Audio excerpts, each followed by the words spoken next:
It began long ago, not on the battlefields of a great war, not just yet, but here, at the dawn of the universe itself, where there existed only the Aether and the Keepers, responsible for the physical manifestation of their realm, Agartha. They possessed an unimaginable power, and among them lived two beings, two faces of the same angel, and in time they would come to be known as Dr. Monty and the Shadow Man.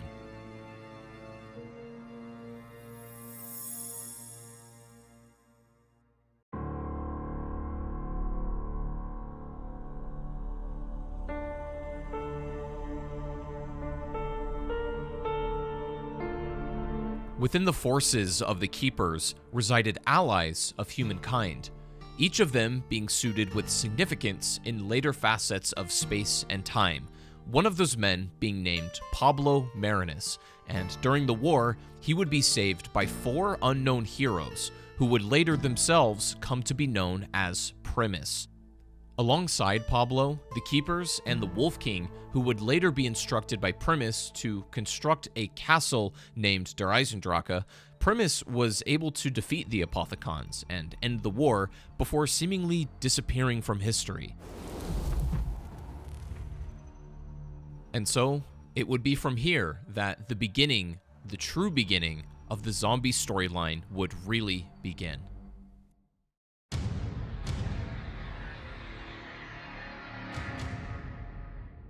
"700 years after the events of the Great War, we find ourselves in the year 1908, where there would be the first recorded incident of a mysterious meteorite landing called Element 115. It would land near the Tunguska River in Siberia. It would be a little while before this meteorite was rediscovered, and so it was, years later, a German scientist named Ludwig Maxis would be sent to investigate the crash. In the wake of his findings, he formed Group 935, a research organization focused on improving the human condition. After seeing the potential of Element 115 and the growing global conflict developing, Group 935 would expand their operations. 3 years later, on November 5th, Maxis would hire a fellow German scientist named Eduard Richthofen.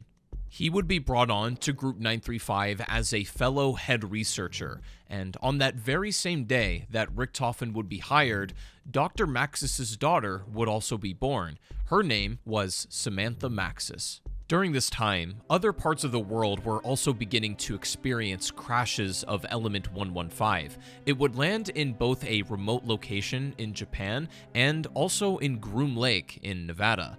Their discoveries would spawn two other research groups from each nation, Division 9 and Broken Arrow respectively. However, a large focus of conflict would reside within Germany and in Group 935. Together, Maxis and Richthofen would conduct tests with the unknown element and begin teleportation experiments with the newly constructed matter transference prototype.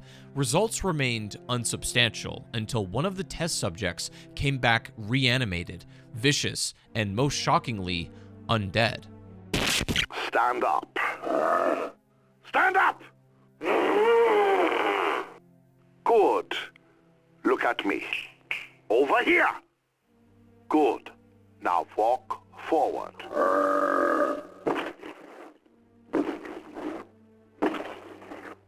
Excellent. Further. Keep coming. It's all right. Stay there. Calm down. I order you. Kill it! Bring me another.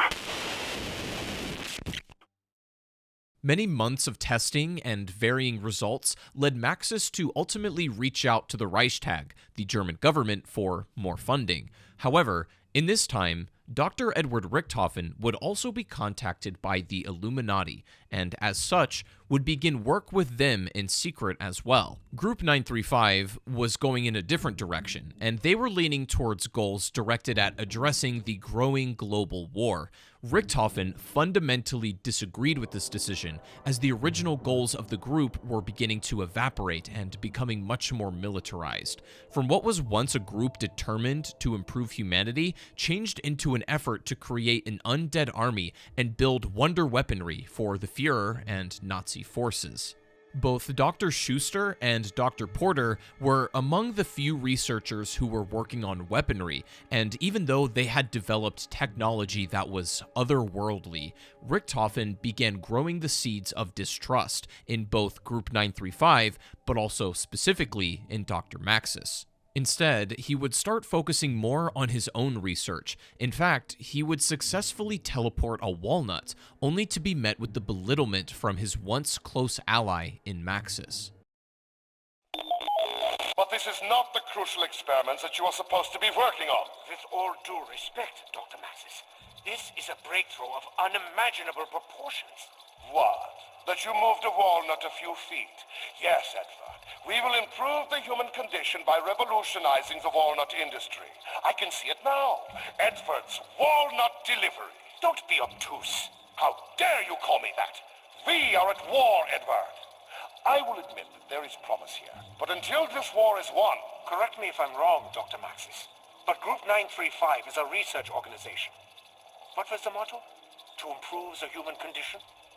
What business of ours is this for? Fine, Dr. Richthofen. I will let you in on a little administrative secret. We are finalizing a deal with the Nazi Party. We need funding. We need equipment. They need new weapons. Chances are this war will end soon with a treaty or two, and we will be in a much better position to help the world. Are you certain this won't cause massive defections? We have scientists from all over the world working with us. That is why it is with the utmost confidence that I share this with you. No one will know of this. This is simply the breaking of an egg to make an omelet. Think of the tactical advantage we would have. Think of the cost. Think of the time. We can provide the Nazis technical expertise in various areas without putting all our eggs in your walnut basket. Good day, Edward, and get back to your real work.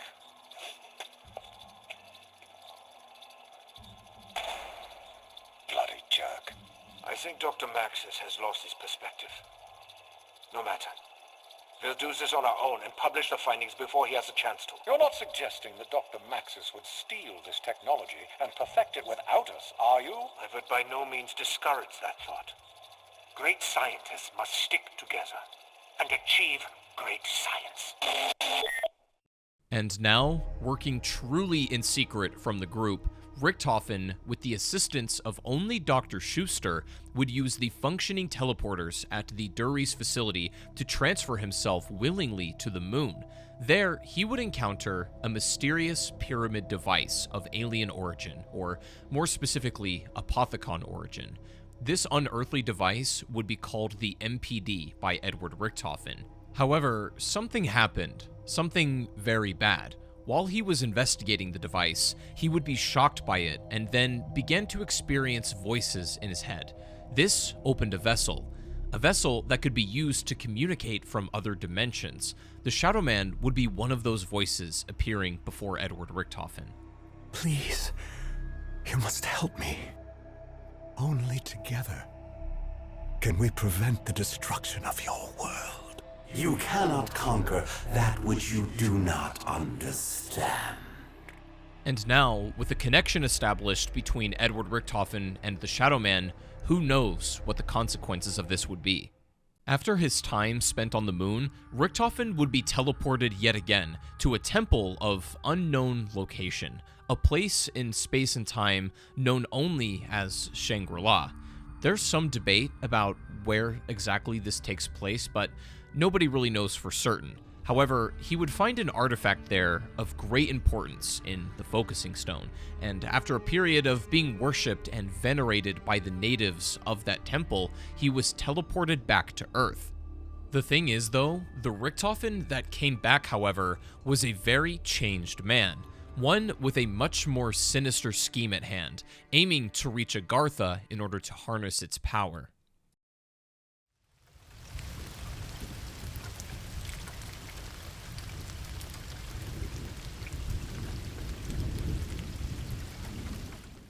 In the time following the return of Edward Richthofen, Group 935 would expand their operations to more locations around the world: an abandoned theater near Berlin, Germany, the Wittenau Sanatorium, a deserted mental hospital. Another would be in Siberia near the original Tunguska meteor. Another would be in Der Eisendrache, or the Eagle's Nest, which is closer to Austria. And finally, Griffin Station, all the way on the moon. And still, with all of this expansion of the operations in Group 935, they had all of the funding they could ever ask for, with the German government and the Reichstag funding them. The one thing 935 could never get enough of is test subjects. They would need live subjects, humans, that would be subjected to very dark and inhumane experiments in order to further and push their technology development. And honestly, what better way to capture a live test subject than the enemy soldiers of the war that you're currently fighting? A total of 3 live human subjects would be initially captured. One was a drunken Russian, defeated by both German forces and despair and the wounds of war. The other, a Japanese warrior, betrayed by his emperor.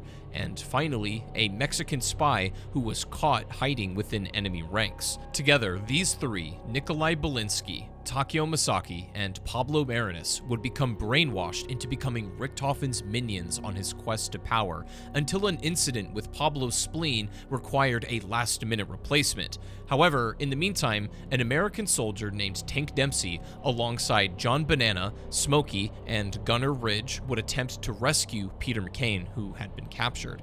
However, this plan was a disaster. All of the men were killed, except for Tank. He would be inevitably taken into custody by 935. Now, with Tank Dempsey as the third and final lackey, Richthofen would be ready to enact his plan.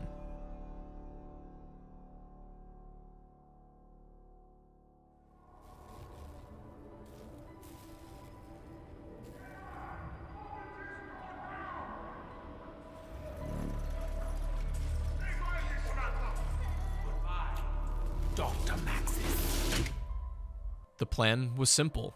Richthofen would use the dog of his enemy's daughter as bait.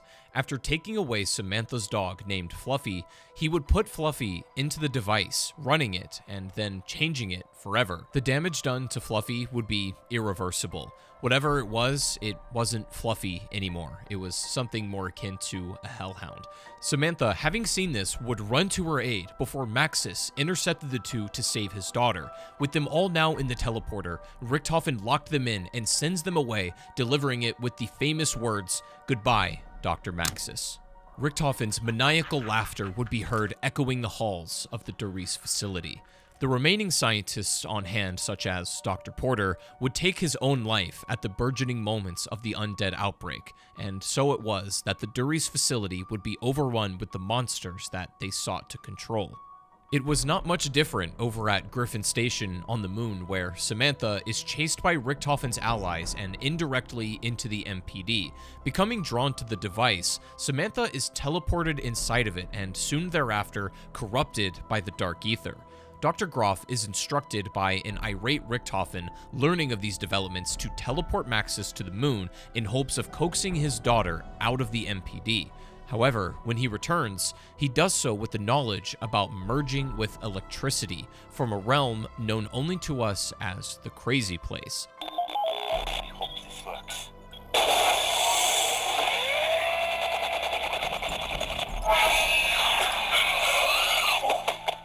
Greetings, Dr. Maxis. Schuster, I should have known. Where is that rat Edvard? Where are we? And how did you get me out of that wretched... None of that is important right now. Allow me to fill you in. Samantha, honey, Daddy is here. Come, dear, please. Open the machine. Daddy will not let them hurt you anymore. Honey, Daddy knows he's made some mistakes. I am truly sorry that you were put through so much. When your mother died, I could not bear the thought of losing you, too. That's why I kept you so close. I did not mean to neglect you. I just wanted to know you were safe from harm.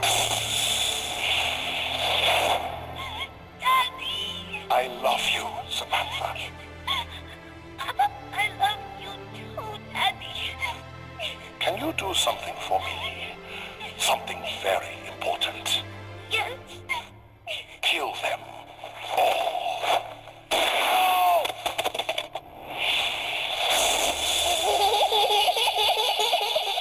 We are doomed. These were some of the final words to his daughter before taking his own life. In the wake of this catastrophe and the rage at her father's death, she beckons control over the Aether and unleashes the undead onto the station, and as well as Richthofen at every turn moving forward. A few months prior to these events, an Allied plane would crash down, unleashing Element 115 on an airfield bunker in German-occupied Europe, leaving 4 lone Marines to fight till their last breath. This outbreak was not an after effect of Samantha's newfound power, but more so an accident due to Group 935. The bunker itself, however, had an unnerving aura around it, a much darker secret. Something wasn't right here, but it wouldn't be revisited for quite some time, and its true significance would not become relevant until much later. With a countdown timer now placed on Richthofen's head with Samantha trying to destroy him at every moment, he had to make allies with an unlikely bunch. And in a weird twist of fate, he had no other choice but to work with the very subjects he sought to use for his own personal benefit. Thus, it would be known to us as Ultimus. This crew would embark on their quest to get to the MPD and confront Samantha Maxis. Their first stop on this quest was the Rising Sun facility in Japan. It was here at this facility, run by Division 9, the Japanese faction experimenting with Element 115, and even Takio's former employer, where they would go to retrieve Richthofen's diary. With that crucial piece of the puzzle, they would return to the Dury's facility and use a teleporter in hopes of getting back to Samantha and using the diary's knowledge to weaken Samantha's hold on the Aether. But unfortunately for Ultimus, something quite bad would happen. The use of the Wunderwaffe DG2 would overload the teleporter and send Ultimus to an abandoned theater in Berlin, formerly run by Group 935. Before leaving here, they would encounter various versions of Samantha's bedroom, and thus her psyche, using the teleporters while they were there, and they would learn just how corrupt the Dark Aether had made her. It was a terrifying glimpse into her mind, and with the picture becoming more clear, their resolve was stronger than ever in that they needed to defeat Samantha Maxis. A still operational lunar lander that was found at the Berlin abandoned theater would be used by Ultimus, and they flew to a Russian cosmodrome where they would free the lone soul of a man part of the Ascension group, one Anton Gersh. This man, Anton Gersh, this lone soul of the Ascension group, the Russian version of 935, would be absolutely horrified of Samantha's influence and imprisonment of him in the Aether, and so Ultimus agreed to help Anton Gersh, and restoring the use of his Casimir mechanism eventually engulfed the crew and would shoot them further in time to the year 2011 to the location of the first ever Tunguska 115 meteor landing. However, this time it was no longer a research facility commandeered by Group 935, but instead a film location, and when the Ultimus crew show up, a movie is actively being filmed by the director, George Romero. The film in question was a feature named Call of the Dead. However, due to Samantha's influence, the movie went from a pretend zombie set to a genuine, real, undead threat. Get back to hair and makeup. You don't look dead enough. Come on, let's go.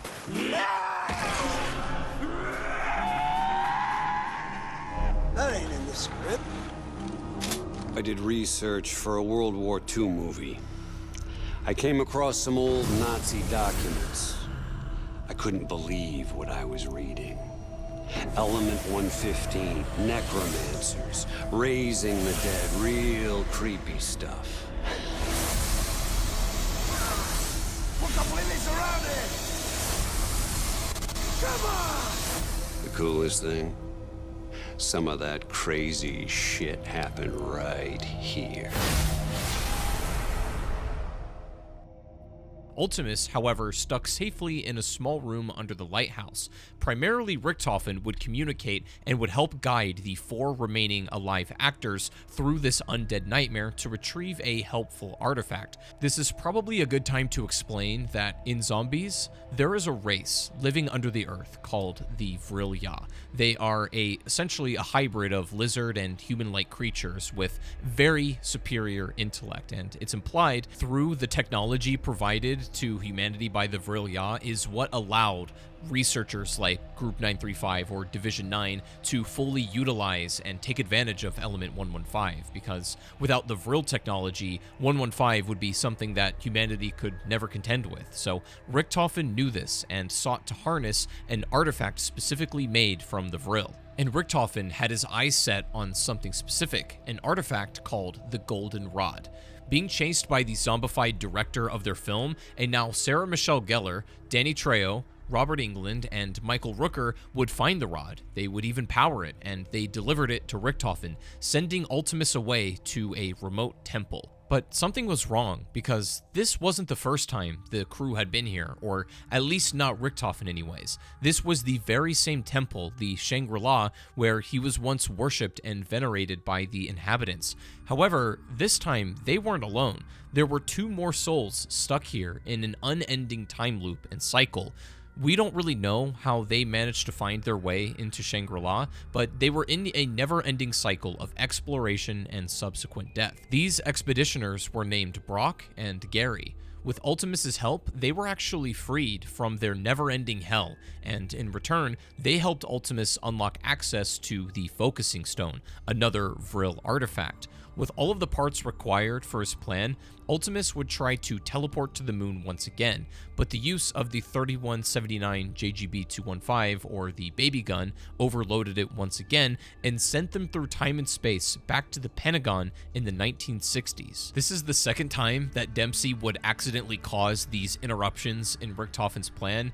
It honestly kind of makes sense why he hates him so much now. In any case, after the crew teleported once again, they ended up in the Pentagon, which was experiencing its own outbreak at that moment. Ultimus used all of the machinery and assets that Broken Arrow had left over to build and directly establish a teleporter to Groom Lake, which would then give them access to the moon base. However, Samantha knew what was going on, and she had another trick up her sleeve. Through the power of her persuasion and being able to communicate directly with souls in the Dark Aether, she managed to convince a Yuri Zavoisky, who was a previous Ascension Group member, to head to the Pentagon directly to stop Ultimus. But what she quickly realized was that she was too late, and Yuri Zavoisky didn't get there in time, for Ultimus had already escaped and established a connection to the moon base. However, Yuri Zavoisky's presence didn't go unnoticed, as a JFK, a Richard Nixon, Robert McNamara, and Fidel Castro would meet there the day after to discuss mutually assured destruction, leaving them to deal with Yuri himself and the undead outbreak. With all of the necessary parts gathered, and at the precipice of Richthofen's goal, they teleport to Griffin Station and harness undead souls to open the MPD and reveal Samantha, thus weakening her grip with the Aether. As more souls are gathered, Richthofen pulls the lever and finally enacts his grand scheme that he's been plotting all along, swapping souls with Samantha and giving himself control of the Aether, one step closer to reaching Agartha. Richthofen intended on leaving her and the rest of Ultimus for dead, but Maxis, now merged with the electricity at the station, aimed to help them weaken Richthofen's link to Earth. And how did he do this exactly? By what means did he achieve this? By literally crippling the Earth itself. Maxis would launch 3 separate rockets at Griffin Station, all towards Earth, making it its striking point. And with all of these rockets colliding, it would absolutely obliterate and cripple the Earth, and thus Richthofen's connection to the Aether and the Earth as well. You fool! I should never have trusted you! Stop the madness, Edvard. We were supposed to help the human condition, not destroy it. I know what you are up to, and I will not allow you to succeed.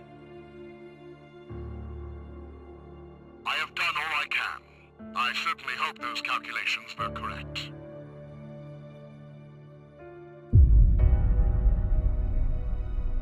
Well, that was a much larger explosion than I anticipated.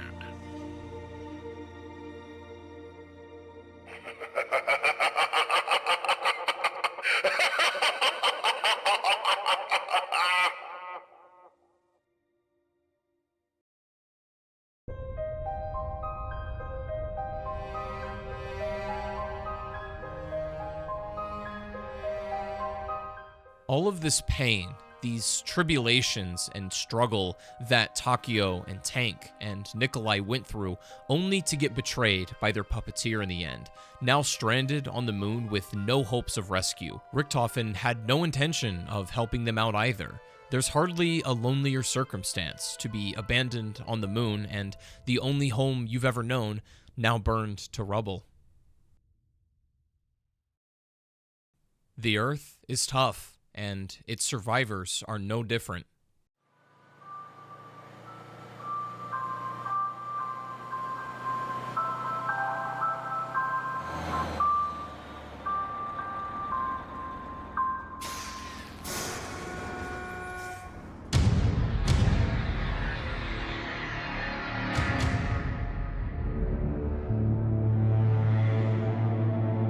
Meanwhile, over on Earth, in the remnants of a fractured Nuketown testing facility, both the CDC and the CIA are fighting off hordes of the undead, all the while witnessing the transfer of power between Richthofen and Samantha Maxis. Hello,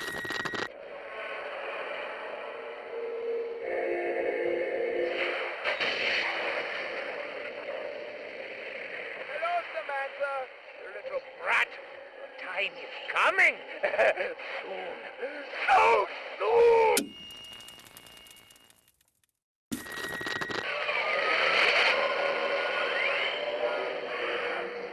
Oh, this is going to be so much fun. Finally, we can confront this little beast.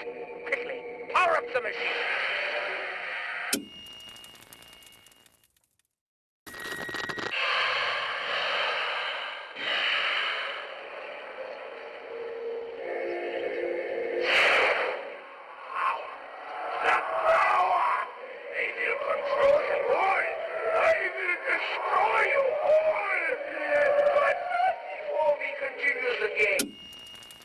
These survivors battling on Earth would meet their grisly end at the hands of one of the 3 rockets sent to Earth by Maxis. Inside a bunker, however, underneath the facility, resided one Marlton Johnson, who survived with his intellect and sharp thinking to avoid the nuclear blasts, surviving yet another day in hopes of locating more survivors to improve his chances of survival. He would eventually gather the courage to leave the bunker and escape the facility, locating more survivors and trying to venture off on his own until he met 3 others on this now broken Earth. The first was a girl named Abigail Briarton, otherwise known as Misty. The second was a former Broken Arrow employee who has secrets of his own, and the only name we have for him is Russman, and the other a neurotic older man named Samuel Stuhlinger. Now with Misty, Russman, and Stuhlinger by his side, the soon-to-be Victus crew would travel to Washington, D.C. based on the words of Stuhlinger's voice in his head. This voice, appearing before him and guiding Stuhlinger, would be none other than Edward Richthofen himself. Now, it's worth talking about why Stuhlinger is able to hear Richthofen. It's not just because he's a little bit more on the unhinged side. Just as Richthofen initially touching the device that became a vessel and allowed these voices, namely the Shadow Man, to appear to him in his head, similarly, eating any amount of zombie flesh, which is very commonly what survivors on the Broken Earth would have to do for food, eating any kind of zombie flesh would thus establish a connection between that vessel and Richthofen, and so Samuel Stuhlinger was constantly at the whim of hearing Richthofen's voice in his head and whatever he wanted him to hear. In this new world, we alone are your salvation. We alone can light the way. Hear our words. Heed our call. There is but one path to enlightenment. Just as they would consume us, we must consume them. We are the living, and we are the dead. We are the flesh. It was at this Hanford site that they were also persuaded by both Richtofen and now Maxis, who was communicating through electricity. They traveled around the town using a broken down bus piloted by an amusing yet crude robot named Ted. Along this quest, they would encounter an entity known only as Avogadro, who held an ominous resemblance to the Broken Arrow landmarks surrounding Victus. They ultimately activate the pylon there in Maxis' favor, and then are teleported by Richtofen to the destroyed skyscrapers in China, where they experience a vicious cycle of death, with Stuhlinger repeatedly being told to accept your fate and begin anew. I don't understand. Why are you doing this? Why me? Travel where? Don't you get it? There's nothing left! Oh, how did you... What? What do you mean, mend the rift? Well, maybe I don't wanna. Huh? Did you think of that? Oh, you can't tell them about the flesh! What I did, they'd kill me if they knew. Ah, shit! If you're gonna talk to your imaginary friends, Stu, you might want to wait till you're in a Z-free zone. Stupinger! Get over here, now! Come on, come on! What do we do now? We arm up, find a good place to defend, kick ass, that's it. I don't understand. What are you talking about, Stuhlinger? Misty made it pretty clear. Accept your fate. Begin anew. We're going down! We're going down to fight!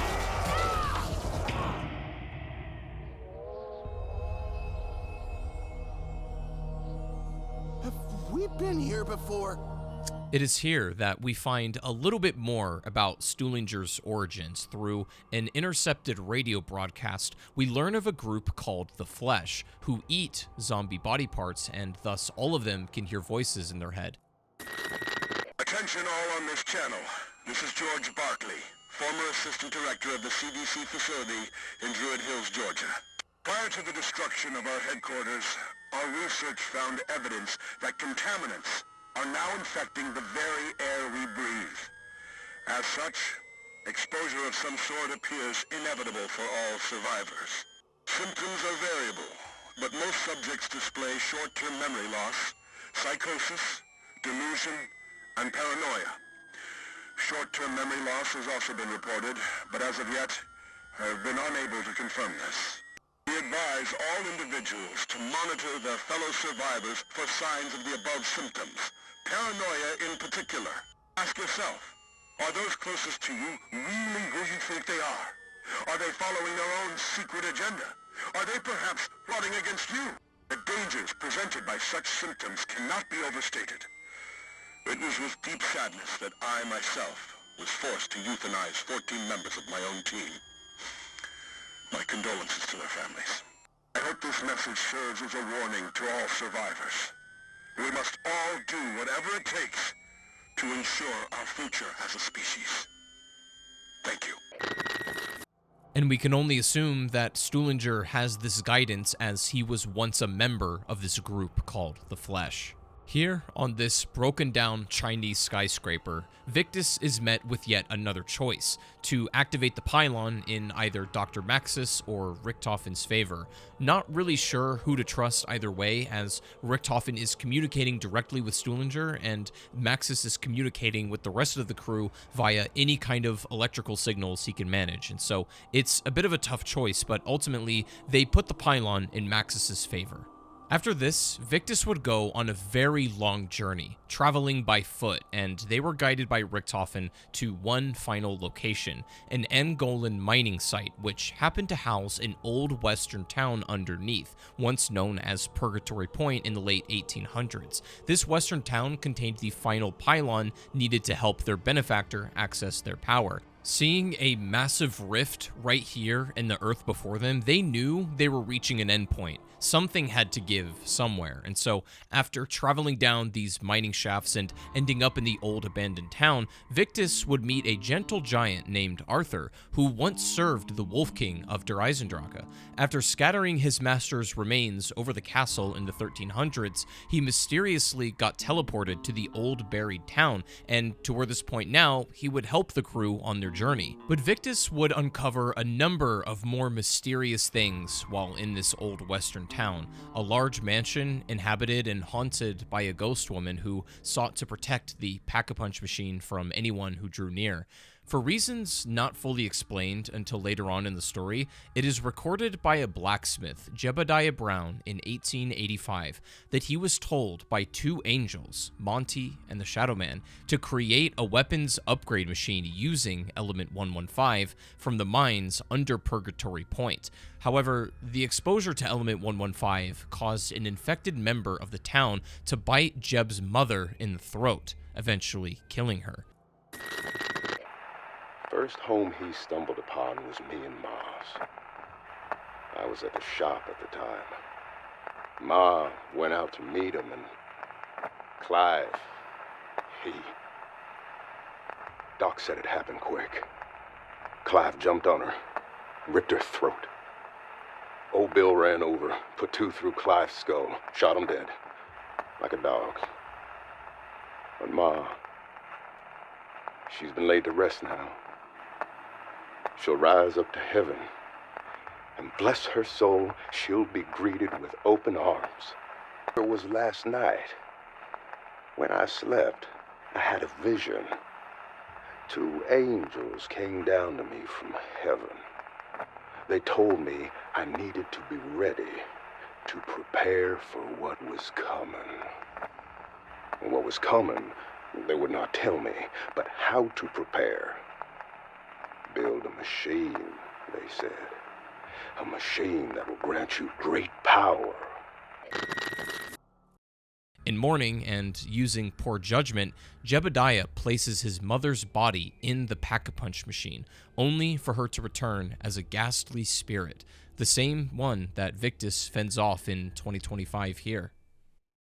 This old western town, buried underneath Earth's crust, would have so many dark secrets of its own that would probably be left buried to the rest of history, and if it hadn't been for Victus to find and encounter this, most people would have never known about any of these things. But ultimately, the crew, not seeming to trust Richtofen's intentions and activating the pylon in favor of Maxis, in a turn of events, it would be Maxis himself that turned out to be the untrustworthy one of the two all along, as his prolonged exposure to the dark ether corrupted him.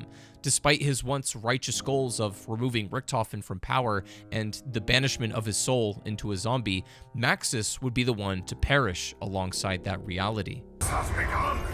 Now I control the ether's energy. I can at last reach Agatha.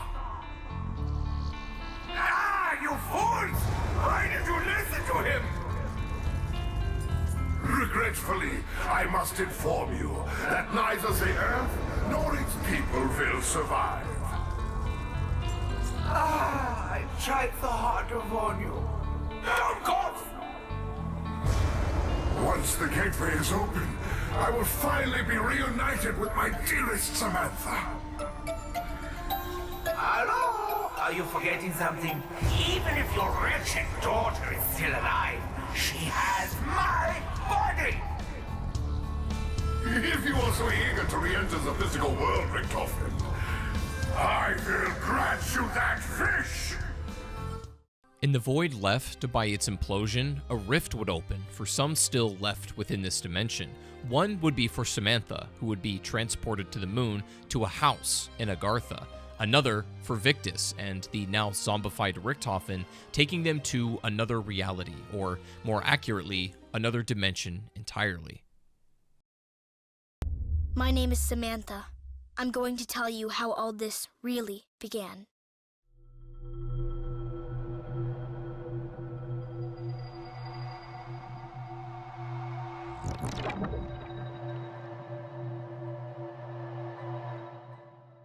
In this new world that Samantha found herself in, she felt lost, abandoned, trapped, and with no means of accessing her powers outside of the Aether, she communicated from a place called the House to the only person who she sought fit to help, her father. The version of him she called upon resided in a dimension ravaged by the battles of the First World War. Began long ago, on the battlefields of the Great War. And so, it would be here that in northern France, an excavation was taking place, helped by two German scientists, a much younger Dr. Maxis and an Edward Richthofen, who sought to harvest dark and mysterious forces buried for centuries. Believing their discovery could help ensure the victory for Germany, they couldn't have imagined what their research would truly unearth. Ancient Templars from a century-old Great War rose back to life after exposure to Element 115, and wreaked havoc on the unsuspecting soldiers who inhabited the site. With the hordes ever increasing, Maxis would get caught in the crossfire, and it was left to his ally to save him by any means necessary. Being beckoned by their respective nations to uncover what happened at Excavation Site 64, younger versions of Tank Dempsey, Nikolai Belinsky, and Takeo Masaki intercepted an operation in its final stages. The young Richthofen had desperately tried to save his friend by removing his brain before the infection could set in. But before any more interrogation could take place, massive 1,000-foot-tall robots would stomp through the battlefield.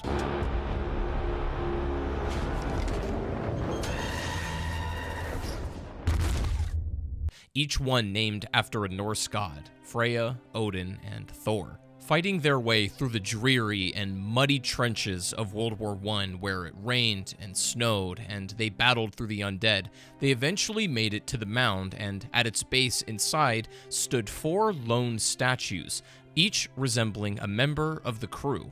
The prophecy, in some odd way, came to pass, as Primus, the heroes from the Great War, had returned reincarnated, and among their shrines were pedestals for 4 elemental staffs. Now being instructed by the little lost girl, whose voice seemed to resemble Samantha Maxis, Primus was instructed to follow 8 specific steps, those being the same ones that Alex Mason would follow to escape Vorkuta 50 years later. In following her commands, Primus would acquire the copies of the ancient elemental staffs that were developed by her father, Dr. Maxis. Richthofen, during this time, would also use the remnants and scraps left behind in the war to construct a drone vessel to house Maxis's brain so that he could communicate and become mobile again. With Maxis's help now, they would venture to a realm called the Crazy Place, the same place that the older Dr. Maxis learned to use and harness the power of electricity at. This time, however, it was used to open a portal to Agartha, where Primus would battle with blood, sweat, and tears to defend, so that the innocent being of Dr. Maxis could ascend to the realm above. This was freedom, something Richthofen had hoped for when he saved his friend from sure demise. With Maxis safely ascended and the portal now closed, Samantha would thank Primus for his safe passage, while also instructing them to enter through a portal to learn of their true calling, that being to save the innocent souls of themselves scattered among time and space, and to deliver them to the house. As for Samantha, now adjusting to her new reality inside of Agartha, she was now accompanied by her father and another child named Eddie. Together, the children would play with figures that seemed to resemble Primus, Ultimus, and Victus, and before Eddie had a turn to play, Maxis instructed them to lock the windows and come down to the basement. As the gates to Agartha opened, the 4 heroes were rewarded with riches beyond imagination. From that day forward, they knew that Samantha would keep them safe. Forever.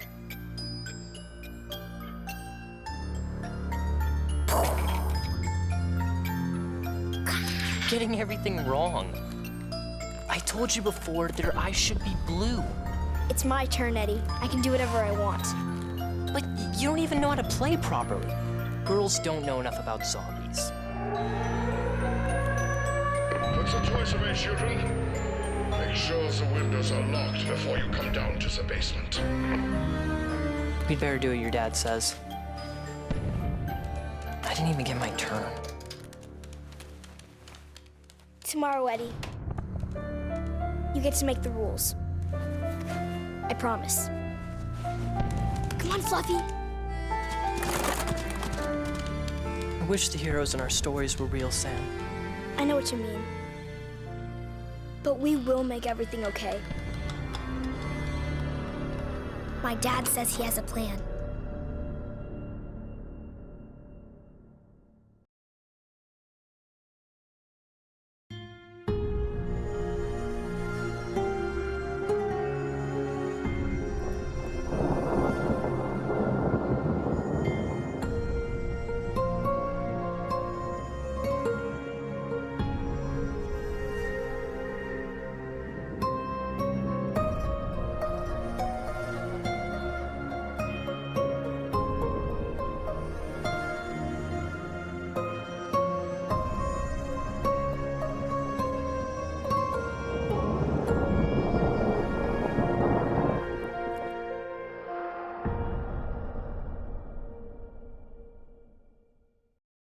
Hey, Sal, we must have been through this 50 times already.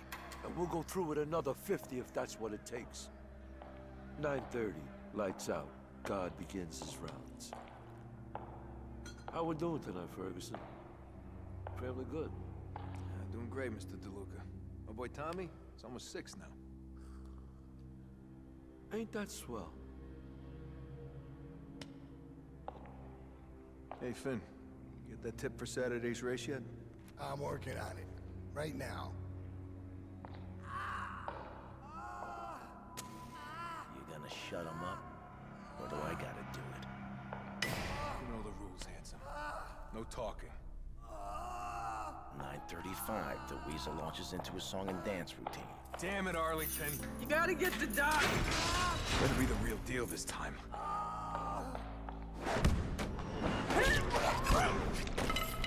Once the Weasel gets the keys, we move on to stage 2. Let's get moving. Here you go, fellas. Courtesy of the Warden's private collection. Boys in the laundry stashed the parts. Of course they fucking did. What the fuck? I killed him. You've been in the joint too long, Al. You've forgotten how to get shit done.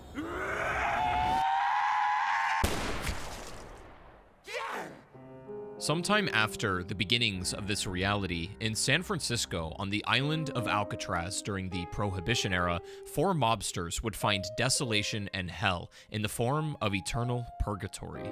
Believing to be punished for their wrongdoings and sins, the island had transformed into an undead hellscape where they would be tormented by the Warden forevermore.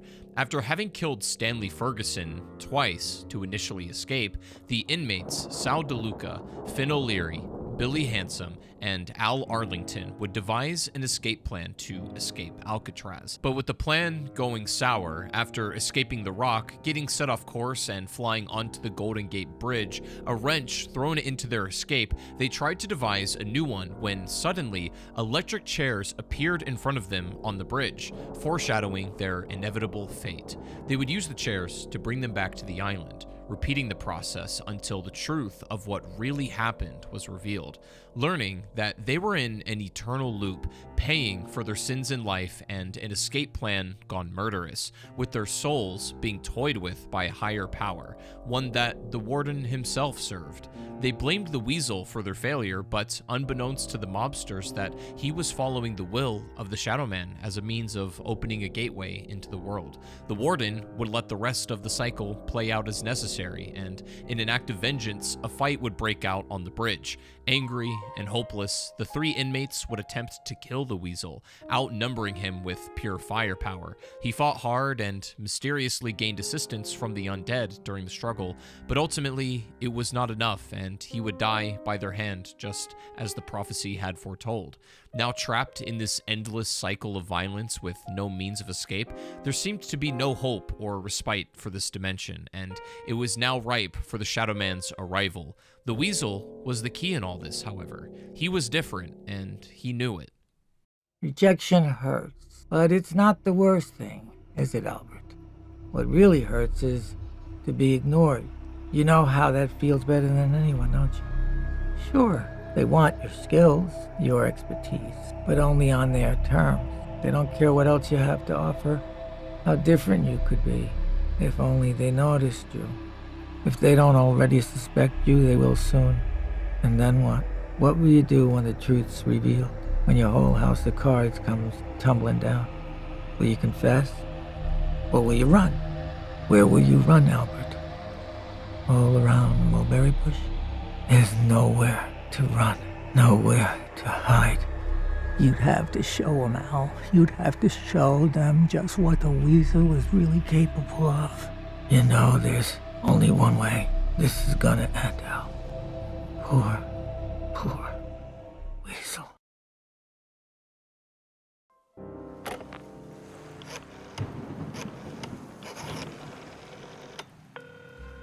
Hey, you. I know I yelled at you real bad. I know I said some things I shouldn't have said. But I was just angry. Upset. You know how close I am to this movie deal. I mean, they know about my dancing, but those pictures... You don't want to mess up my chance for stardom. Do you, baby?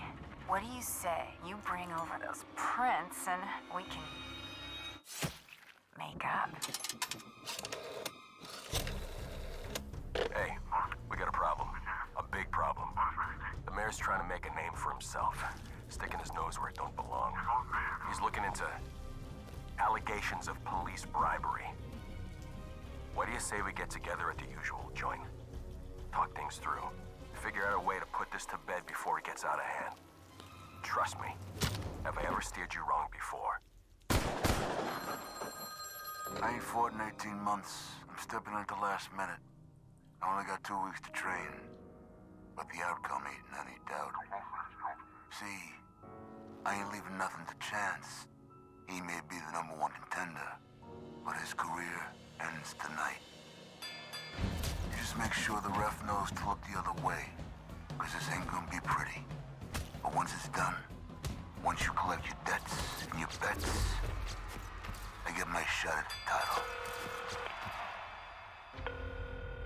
I do understand the seriousness of the situation. Why else would I be talking to my lawyer?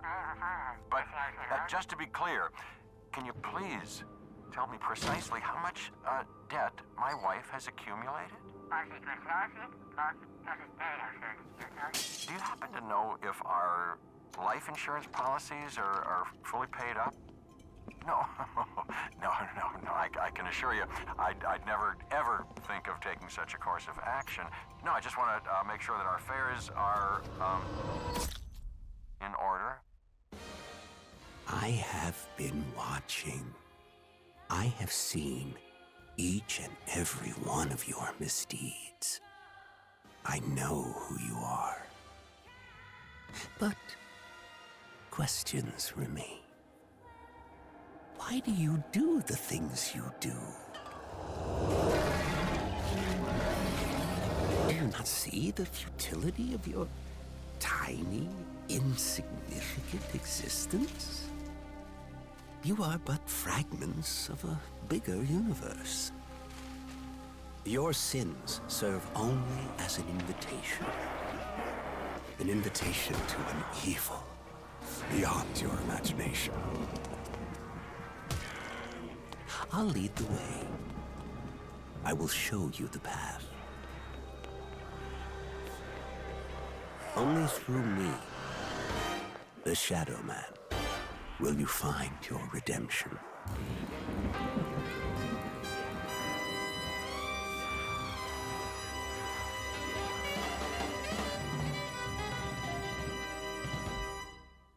Finally escaped from the clutches of the Dark Aether, the Shadow Man entered the physical world and used disguises and trickery to slither his way into the center of the underworld. He was trying to obtain a valuable artifact from the Keepers called the Summoning Key. He was led here to a place called Morgue City. Here, he would play the same game as he had done before with the mobsters to gain what he wanted. He would contact the Four under the name Mr. Wrapped. This was a disguise. This mysterious figure, Mr. Wrapped, would put pressure on the Four to commit these terrible sins, setting them up for a need to seek out redemption. As you can see, these These documents give some indication as to the considerable amounts of money we are talking about. My client would never have signed the authorization on these loans. Nonetheless, there it is, in black and white, signed by the Mrs. herself. Nero's family estate is not what it once was. Even if these documents are genuine, we'll need some time to get our affairs in order.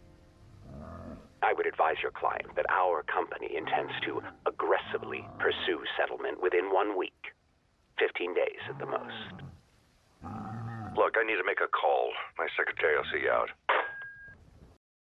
Now, by the actions of his own hand as Mr. Rapt, he would weaponize the sins of a magician, Nero Blackstone, a burlesque dancer named Jessica Rose, a boxer named Floyd Campbell, and a corrupt cop named Jackie Vincent. He would also mark them with Apothicon language and provide them with the means to enter the Keeper stronghold, telling them the Shadow Man himself would provide all the necessary incentive for them to seek out a means of redemption by obtaining the key for the Shadow Man. While gathering the Gateworms and the key itself, they would have to fend off the Keepers, who deemed them dangerous as they acted on the Shadow Man's orders. The Protectors were ultimately thwarted off by the crew as they descended into their stronghold, and the cracked walls in the rail station would open and reveal an underworld, this entirely concealed stronghold of the Keeper race hidden just below the surface of Morgue City. In order to acquire the Gateworms and thus gain access to the summoning key, it would require a blood sacrifice, someone that each of these four had wronged. Some were used for selfish means, others were wrongly killed. In the end, though, this would be the same sins that Mr. Rapt pressured them to commit. They would be forced to face the worst parts of their sins within themselves. The Gateworms would allow them to access the Keeper stronghold. On these walls lay the markings of a great battle, the great battle from eons past. This would be the same one where the Keepers and the Apothicons, locked in vicious battle, would fight to the death. After doing what he requested and handing off the key to the Shadow Man, he would finally reveal his true form to the crew and attempted to leave them for dead, as he had done many times before. Learning the truth about what really happened, the Keepers returned to aid the crew in their quest for revenge. The Shadow Man, thinking he had won, was just as quickly met with an army ready to launch a counterattack in the very sanctuary they helped him reach. The apocalypse was the ancient order of the Keepers. Why do you persist? Do you not see the futility of your efforts? Accept your fate and kneel before your new master. I don't kneel for anyone. Why do you insist on challenging me? What hope do you think you have? Why do you continue to taunt us? Didn't you already get what you wanted? Does the guilt haunt you? It should. You are the ones responsible for everything that has transpired. We were just patsies in your grand scheme. You're gonna be eating those words soon enough. If nothing else, I can still shoot for vengeance. My fate is in my hands, not yours. Your only purpose now is to suffer. The fact you're still talking trash makes me think we got you worried. Let the games begin. You cannot conquer that which you do not understand.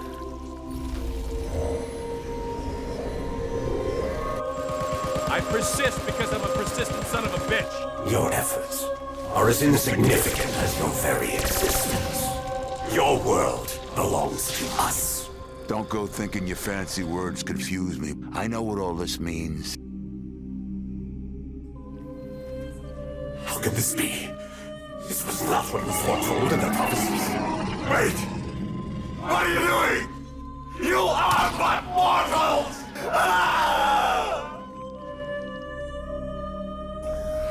But in my heart, I know many more dimensions will be lost forever as we continue our journey towards peace. Forgive me.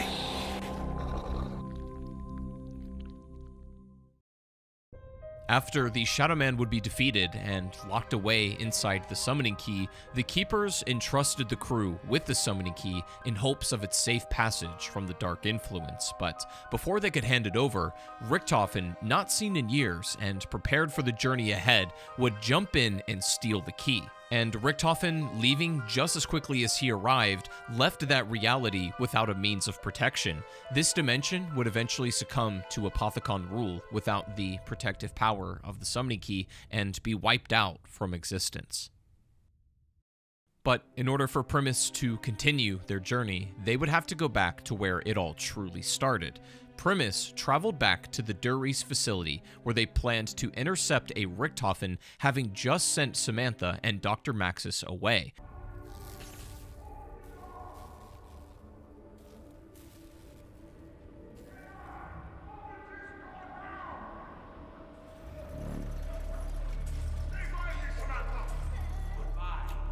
Dr. Maxis.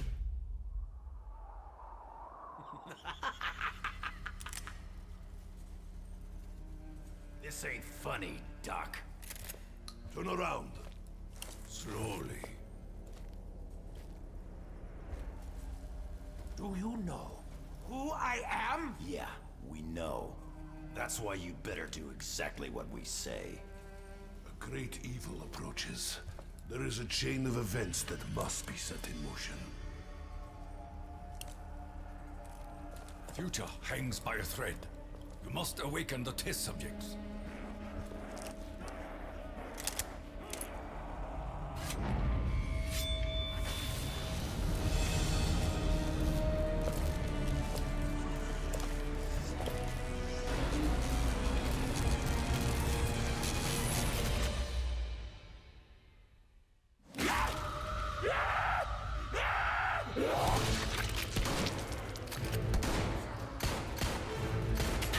Richtofen!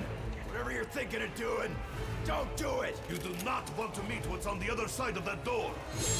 You cannot begin to comprehend the great evil you could unleash.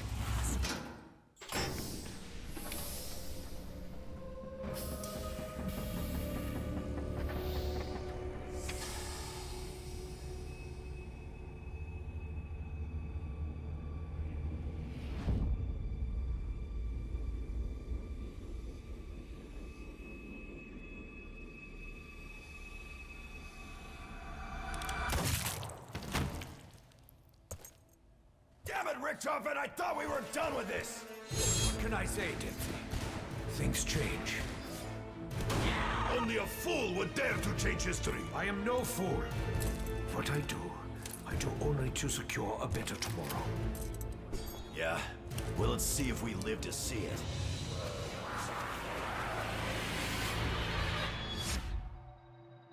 Acting on orders to secure his soul, they would try to reason with him, but it was to no avail. He would brazenly open the teleporter door, surprised to be met with his Primus counterpart, who eliminates his other self without skipping a beat.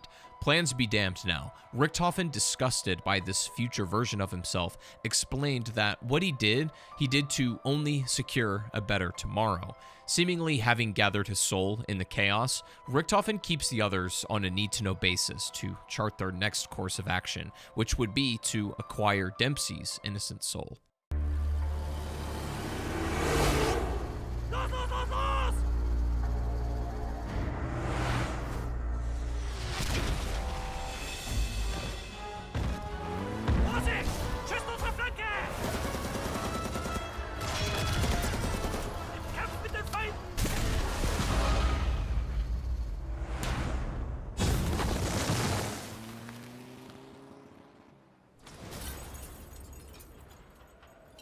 This wasn't how it was supposed to go.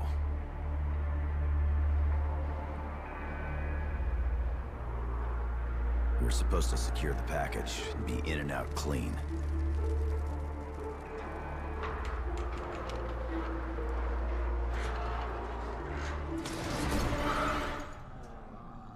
Instead, the whole thing's been one disaster after another. Eat my blade, beast! God, fucking move, maggot addicts! Today, you die! First I took your legs, now I take your life!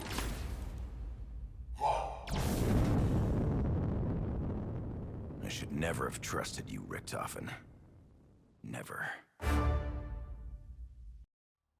The place they would go to find Tank Dempsey's body would be at the Eagle's Nest once again, or Der Eisendrache, the same castle that Primus and the Keepers had constructed many years ago. Traveling to the base by gondola out of a small village in Austria, upon reaching the top and hoping to now disguise himself as the version of himself he had just prior killed, Richtofen would attempt to fool Dr. Groff into sending Dempsey back down from his shuttle en route to the moon. Using both time travel and the ethereal bows left at the site by the Wolf King and the Keepers that resided there, they would successfully bring him back down to Earth. However, they would be exposed as imposters because of this. Groff would activate a containment field over Dempsey's chamber to stop Primus from accessing him. Luckily enough, though, they were somehow able to teleport the MPD from Griffin Station down to the Eagle's Nest, and upon opening it, Primus would have to fight a massive Keeper who had himself been corrupted by the Dark Aether. This intense battle, while not personal towards the Keeper, it was necessary in doing the right thing. After defeating the Keeper, the MPD would help power the key so that they could overturn Dr. Groff once and for all. Appearing as a strange form of deja vu from Moon, the three rockets were this time sent from the Earth all the way up to the Moon, blowing it up and Dr. Groff alongside it. Taking advantage of the opportunity, Primus would walk towards Dempsey's pod when, out of nowhere, Richtofen used the key to halt the others.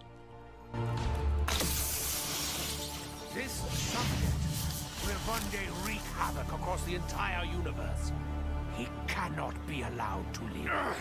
This wasn't how it was supposed to go. We were supposed to secure the package and be in and out clean. Instead, the whole thing's been one disaster after another. I should never have trusted you, Richtofen.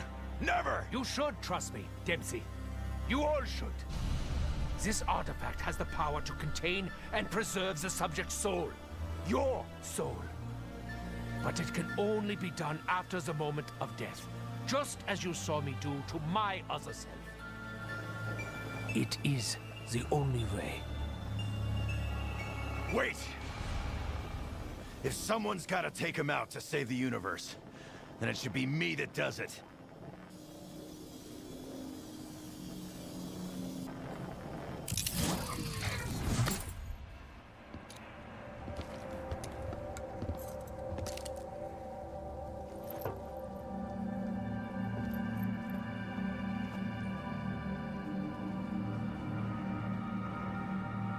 Good to see you, Tank.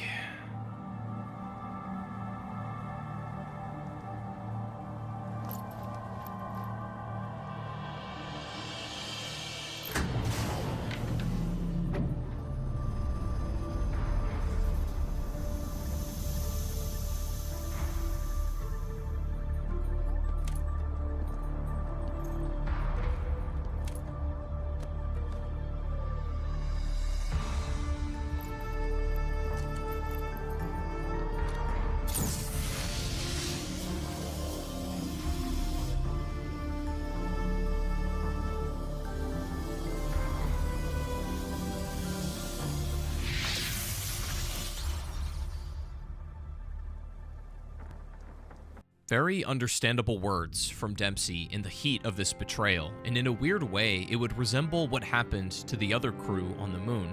However, it would be a bit different this time, as Richtofen would argue back that they could not simply save their vessels. They had to be killed, and they had to be the one to bear that burden alone. Dempsey, regrettably understanding the situation now, insisted that he be the one to do it. Now faced with himself, he would show his other self mercy by shutting off the machine and allowing his soul to be captured within the summoning key. In this moment, Primus would begin to bond and understand the stakes and the weight of their assignment, accepting their fates instead of fighting it and heading out now in search of the next Takio soul. Entering another new dimension, Primus would enter the Pacific Ocean in search of an island housing the next soul. In the dark waters, Division 9 would intercept and capture the crew onto their vessel and asking them trying to ascertain the purpose of what the summoning key was for. 密航者どもをデッキへ上げろ。この恥さらしめが日本を裏切り陛下にあだなすとは。 Take it easy, Tack.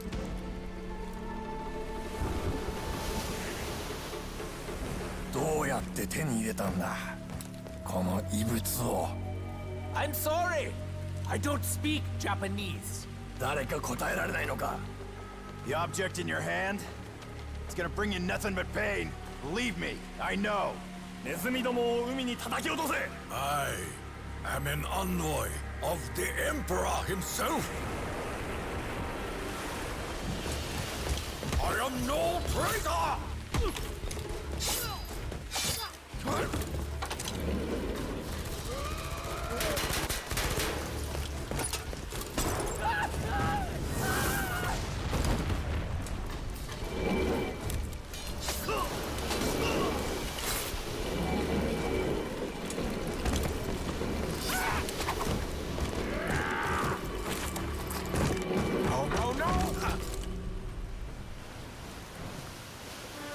That was close. Yes, a little too close. We must go now.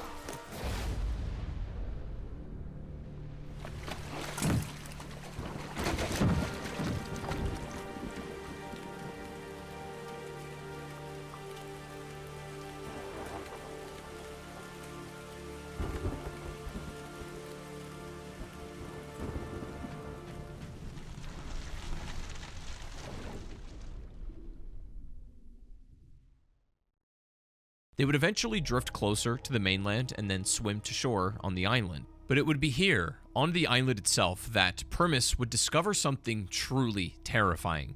The horrors here were as disturbing as the stench of death that they left, as experimentation with 115 on plant life and on humans created abominations unlike anything ever witnessed before, eventually reactivating an old elevator at the facility after battling through a massive mutated spider. Primus would plunge to the depths of Division 9's most foul secrets, and there would be a mutated horror waiting at the bottom for them, not even in control of itself. This monstrosity would be unrecognizable and beyond warped. However, after using Division 9's own biological weapons against it, it would be revealed to be Takio himself, or the one of that dimension anyways.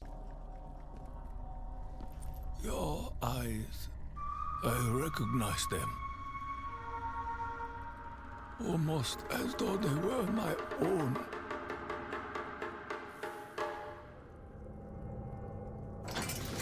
Takio Musaki. I did not believe I would find you in such a place. I was a warrior. I fought many great battles for the glory of our nation, for the honor of the dying samurai spirit. I was a hero. I share this memory. I have lived many of the same victories. I later learned that my victories were unwelcome. His betrayal was driven by petty jealousy. He knew I could endure anything, that I feared not even my own death. Punishment is one thing. This is cruelty. Who could be so evil as to desire another soul to endure such suffering? Who amongst us could be so dishonorable? Are you so blinded by your own loyalty? The orders came from the Emperor himself.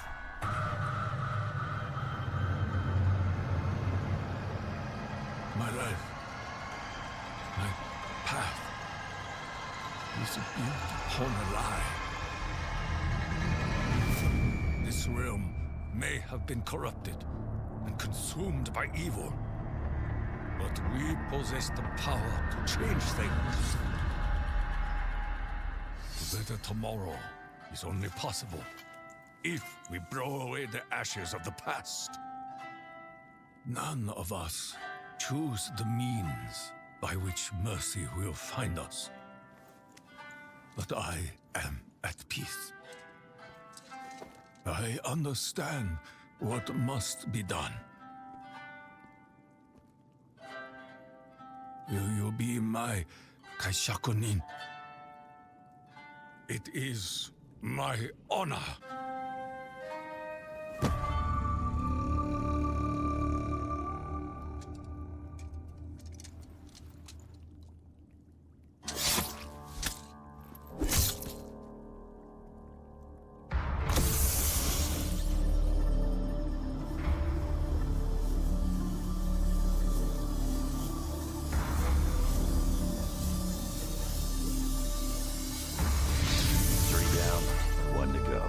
Guess it's you next, Nikolai.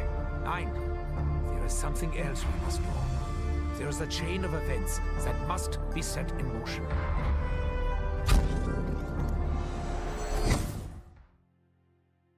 A harsh reality for anyone to accept, and Takio, no less, having to take the brunt of this made Primus bond with him even more. But before going after the final soul, Richthofen would make one extra stop. They would head to the lab under Alcatraz, the same one that he had built when he worked with the Illuminati, and this lab was safe, or almost safe. This is where they would acquire the blood vials from another version of Richthofen waiting for them. That Richthofen tells them that it's an insurance policy in case they don't like where they end up, and they have one more soul until everything is done. 3 down, 1 to go.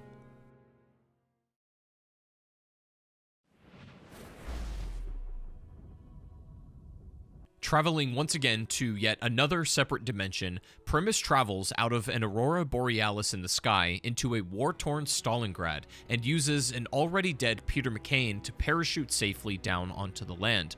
Once arriving on the ground, they come into contact with Nikolai immediately, who is seen piloting a mech and is clearly very intoxicated. He instinctively shoots at Primus before getting picked up and tossed by a dragon into a collapsed building. Stuck in his disabled mech now and needing a new power core, he asks the crew for help to retrieve one of them and help him fight off the dragon. This reality became clear that it was truly broken beyond repair, as dragons and giant robots like the ones from Excavation Site 64 ravaged the landscape below. Clearly, something had been badly fractured in this reality, and it was corrupt beyond anything that could ever hope to be fixed. One interesting discovery would be made, though, in that Sophia, who would be Dr. Maxis's assistant and partner in the original dimension, would be found here, with her consciousness uploaded to the machine, cleverly named Sophia. The real Sophia would suffer a bite from a zombie, and Maxis would inevitably have to kill her, and in a similar way to how Richthofen saved Maxis by transferring his brain to a machine, Maxis would do the same for his love. Sophia would test Primus on trust and try to discern their true intentions, but after having a chance to reunite with Maxis and resolve the paradox, she would leave into the sky, leaving the power core for Primus to take over to Nikolai and repower his mech, and to hold up their end of the bargain, they would need to help Nikolai defeat the dragon. But of course, Primus isn't here for the dragon. They're here for Nikolai.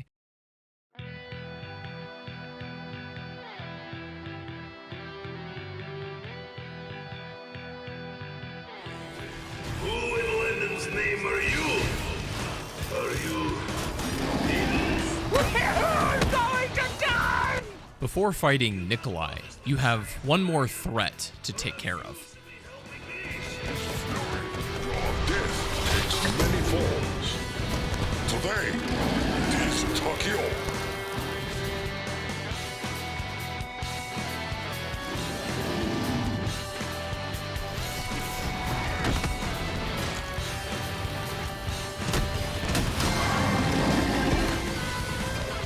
You could not kill me in castle.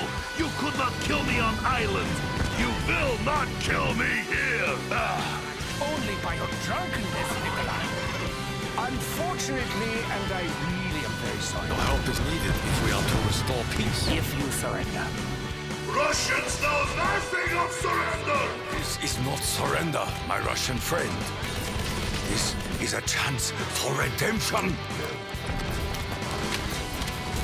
His war Then his friend.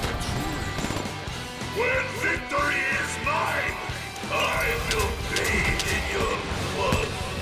Look around you, Nikolai. This world is beyond saving.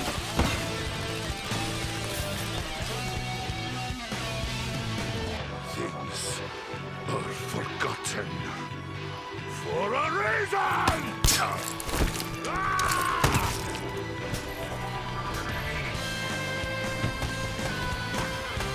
You underestimate simple Soviet with nothing to lose. You're looking at the Nothing to Lose Club. All we got left is each other. You are anything but underestimated. We all know what it is to lose. Line yourself with enemy!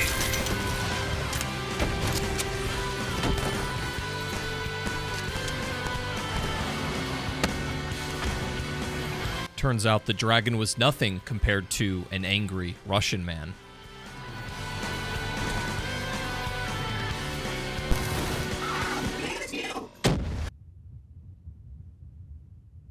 In the end, though, Ultimus Nikolai would be the one to fall.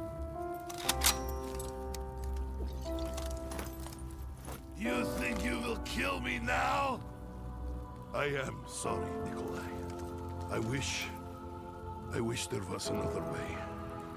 But know this, in my heart, I share the same pain as you. The pain that you have buried and blurred beneath an alcohol-fueled haze. Yes, the pain of your own memory. It's revealed that after defeating Mech Nikolai, he would tell us that the stories of his wives and all his adventures were largely false, and that he used drinking as a coping mechanism to mask the pain of loss and losing his one and only love. The two Nikolais compare how they handled their response to loss, and one of them used pain as a purpose to push him forward. The other used endless drinking and a morbid imagination to mask the pain of his. For a reason!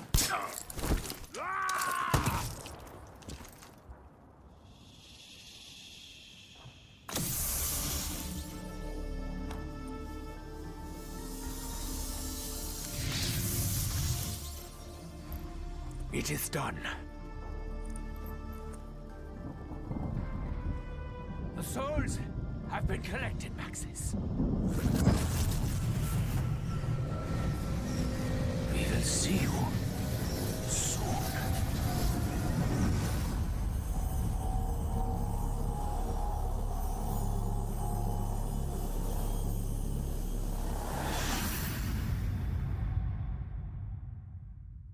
Now, with all of the pain said and done, the last soul would be collected and sent up to the house. Only witnessing 3 souls being sent up, Richthofen's being clearly absent, Dr. Monty would reach out to the other 3, leaving Richthofen out of this conversation.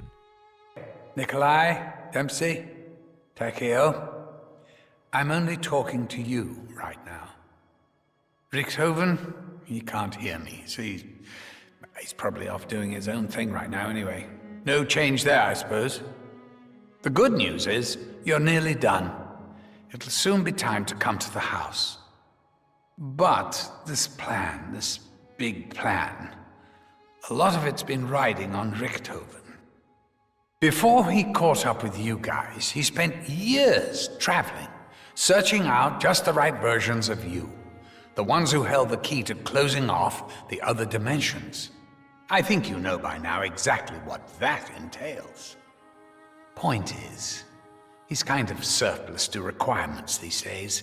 He's been in the house for ages, but don't tell him.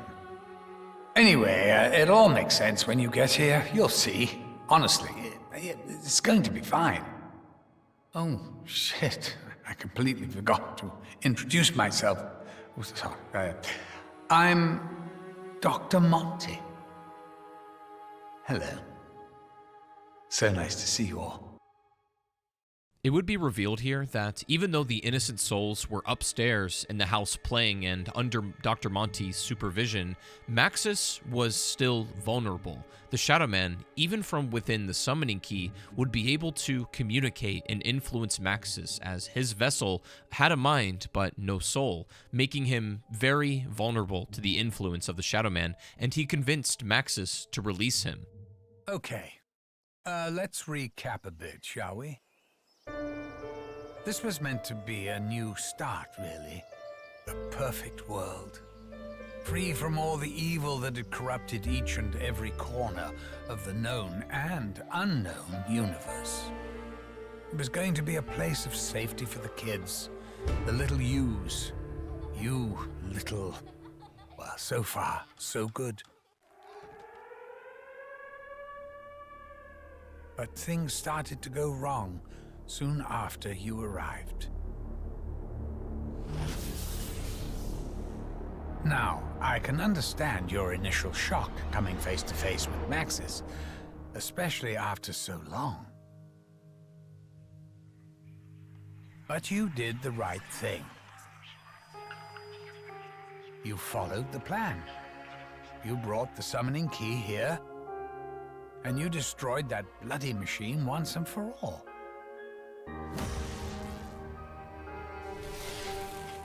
Thing is, Maxis went and ballsed everything up. Please, you must help me. He heard voices, you see, calling to him. Only together can we prevent the destruction of your world. It wasn't really his fault. You know, he hasn't actually got his soul yet. All I got was a brain. Anyway, the key thing, as in the thing that is key, is that Maxis fiddled around with the summoning thingamajig and accidentally released an even bigger bastard. Someone even I didn't know was in there. The Shadow Man. The one and only original Harbinger of Doom.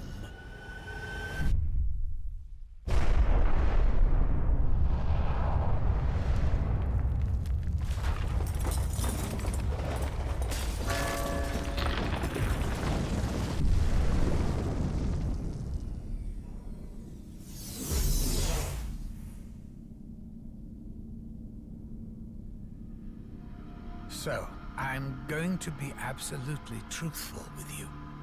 Things have got way too far out of control. This isn't any vague woo-hoo evil. We're talking about the Apothecons, the most powerful and evil entities in all the existences that ever existed. And now they're here, in our perfect world.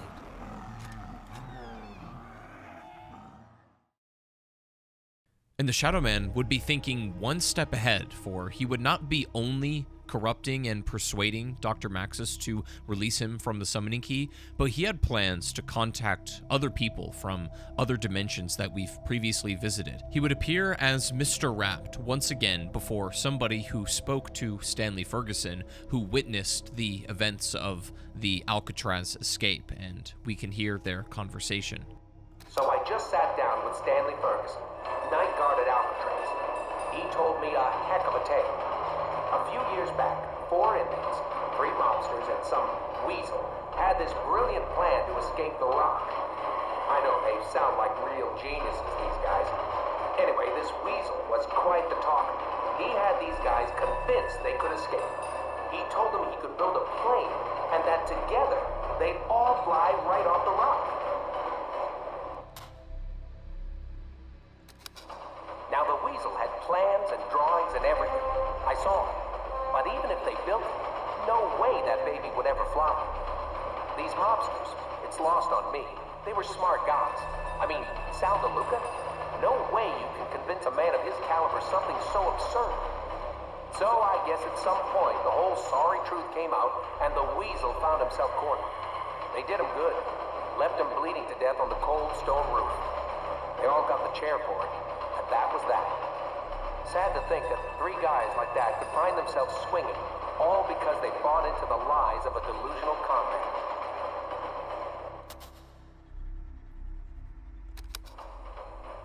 Anyway, no clue why Mr. Rapp wanted me to meet this Stanley first, but I'm headed to the city now. Something about tracking down 3 doozies and a floozy. Oh yeah, not to mention those artifacts in the South Pacific and Russia. I don't know what that's about. I never even met this guy. Likes to stay to the shadows. Real weirdo. But the money's good. Red line departing for the waterfront district. Maybe it'll all make sense when I get there. With the Shadow Man now being let loose in Agartha, he fractured the fabric of the realm itself, causing locations from our characters' past to bleed into one another. This would have cascading effects on the entire dimensional fabric. With Dr. Monty hellbent on fixing his perfect world by any means necessary, he had Primus fend off the Apothecons and gather allies to send the Shadow Man away for good. But this would prove to be a much more difficult task than originally thought. With the very dimensional fabric in a fragile state and in danger, and the true intentions of Dr. Monty still a bit unknown, Tank, Nikolai, Takio, and even Richthofen were preparing for the worst. This could very well be the end. For all they knew, this could be the last time that they would fight at each other's side. Soldiers who should have never been allies in the first place were now faced with the end together.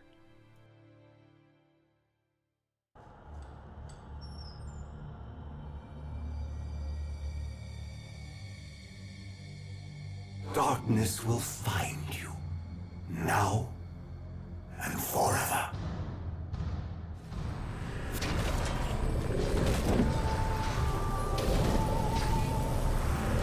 Sometimes wish she had not been so forgiving. But to blame her would be so very wrong.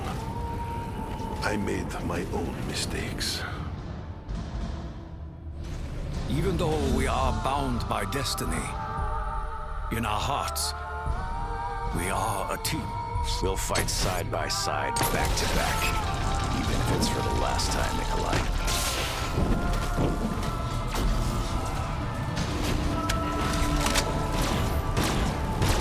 All right, let the games begin. Midway, this way of life we're bound upon. I woke to find myself in a dark wood, where the right road was wholly lost and gone. Me, how hard to speak on it. Others may question my wisdom, but I know in my heart that I did what was right.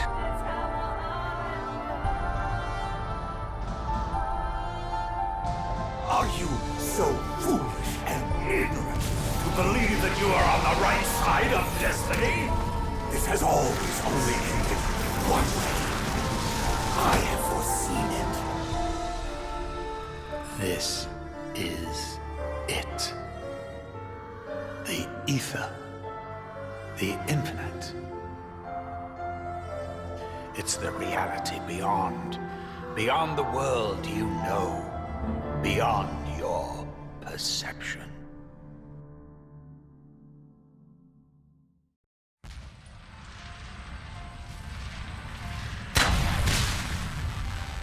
Sophia, Alexis.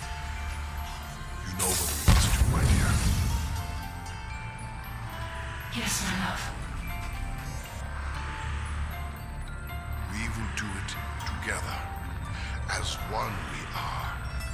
Now and forever.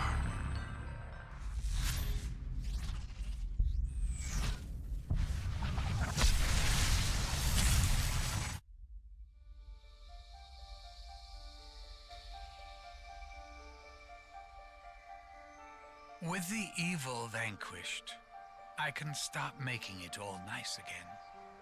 No undead, no apothecons, no shadow man. All of it gone. Forever. But here's the funny thing. You snowflakes shouldn't even still be here. You should be fading out of existence by now.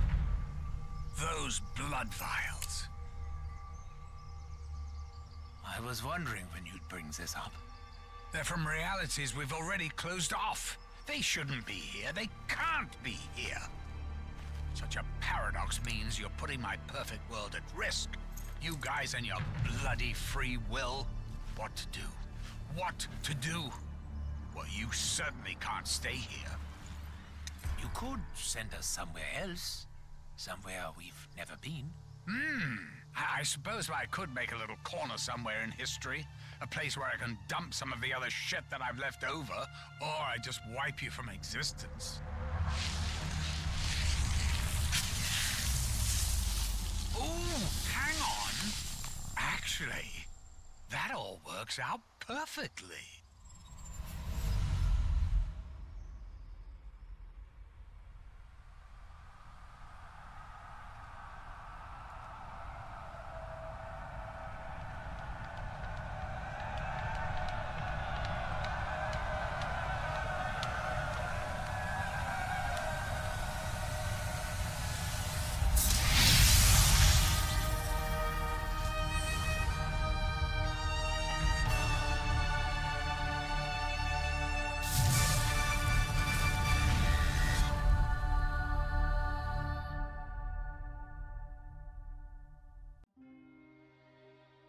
Monty sought out his perfect solution, which would be to send Primus back in time to the beginning of it all, the Great War, leaving them in a cycle of their own making for time and forever, infinitely trapped with no means of escaping. The cycle would continue forever and ever, until one day it wouldn't.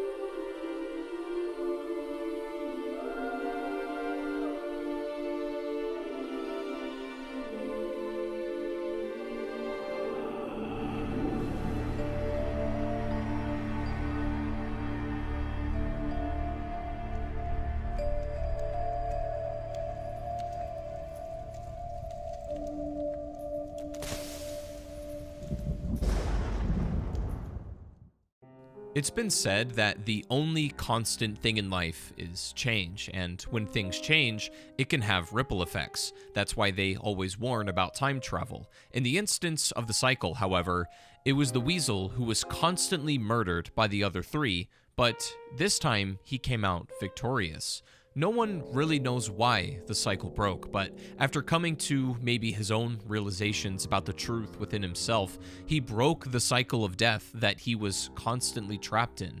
With this one singular change, everything Monty had set in motion to keep his perfect universe whole disintegrated immediately. This would mean that Primus would take their journey from the Division 9 facility to the lab underneath Alcatraz, just as they had done so before. But the Richthofen that would meet them there would tell them they were late and to read the chronorium as the pages have changed. Seemingly a little bit scatterbrained, he would head off, and leaving Primus now a bit confused as their previously set insurance policy would no longer be required. Was stumbling around in total darkness part of plan? You give us the fire, we'll give them hell. Do not speak so lightly of hell. Easy, Tech. I didn't mean the real thing. Gentlemen, we are here.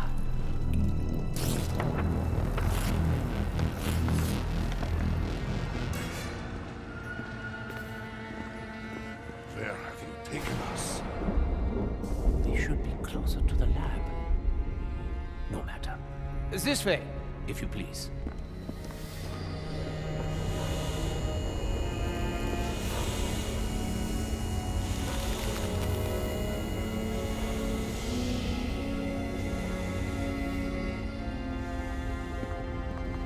You're late.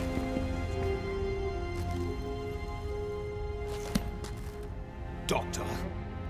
Doctor? Is there a problem? 2 for each of them. Survival depends on it. Yeah. You remember? So much to do. A vessel from Axis, the opening of the gateways. Are you sure you're not getting confused? You'll be needing this. The Chronorium? But I've already read it. Read it again. What is the meaning of this? The pages have changed. They... Our blood. Mine blood. You cannot possibly expect me to let this happen. You son of a bitch! Let me guess. You're not gonna let us in on what that was about.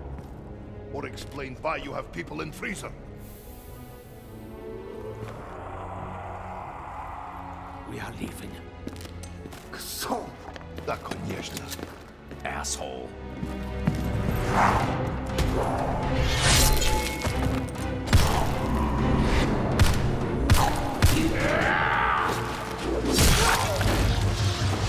There! Get to the portal! Now!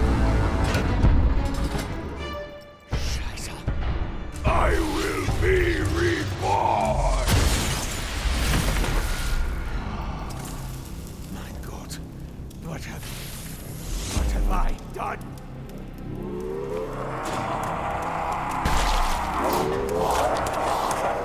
Move it, Doc!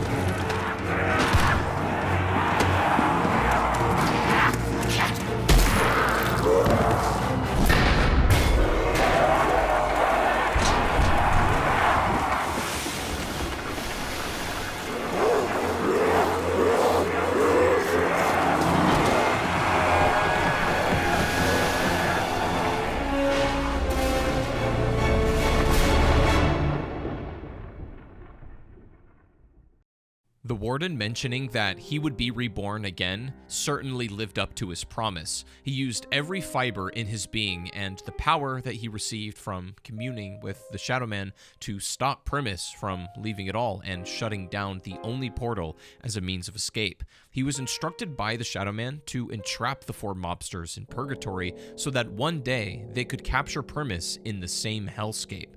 In arriving at and exploring the Warden's house, they find his secret lair where his original corpse resided.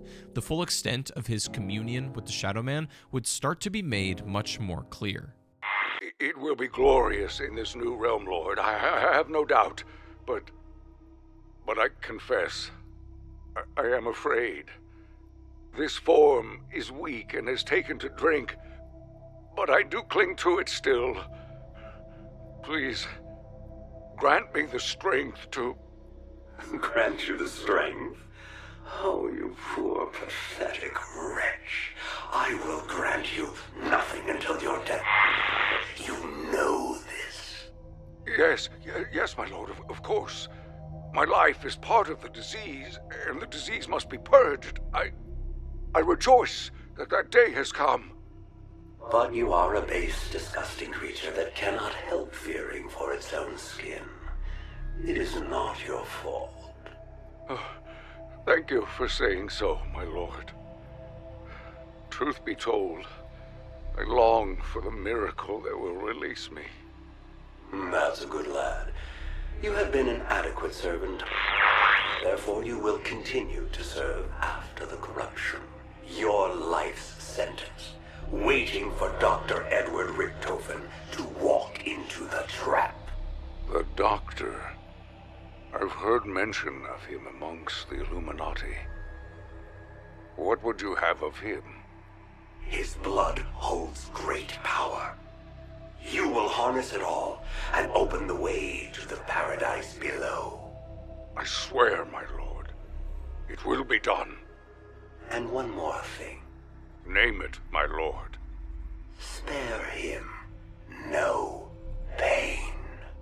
Yes, Richtofen shall suffer. Primus awakened the spirits of the island who would test their patience and character, and as if a mirror being held up directly to each and every single one of them, the island and the spirits reflected the 8 stages of grief onto our characters. But before being able to escape after dealing with these trials, the Warden would have another card to play.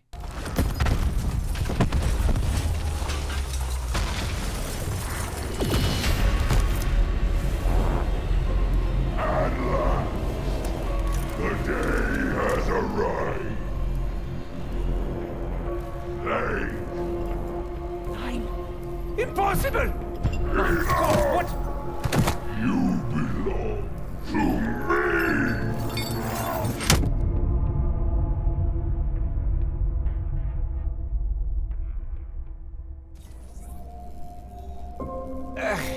My brain trying to escape my skull. Escape? Nine. It isn't true. It would appear that the Warden was successful in his plan to capture Richthofen.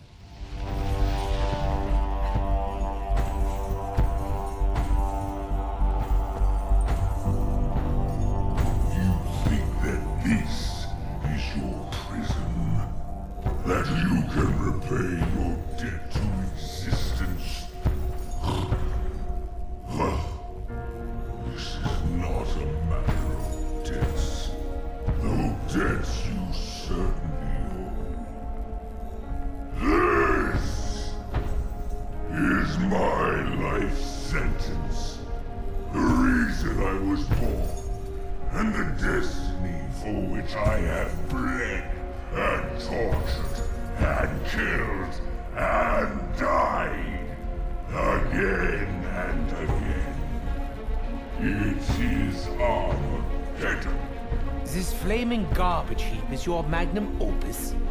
I applaud your dedication, Herr Warden, but your Armageddon is locked in here with you. Until you brought me the key.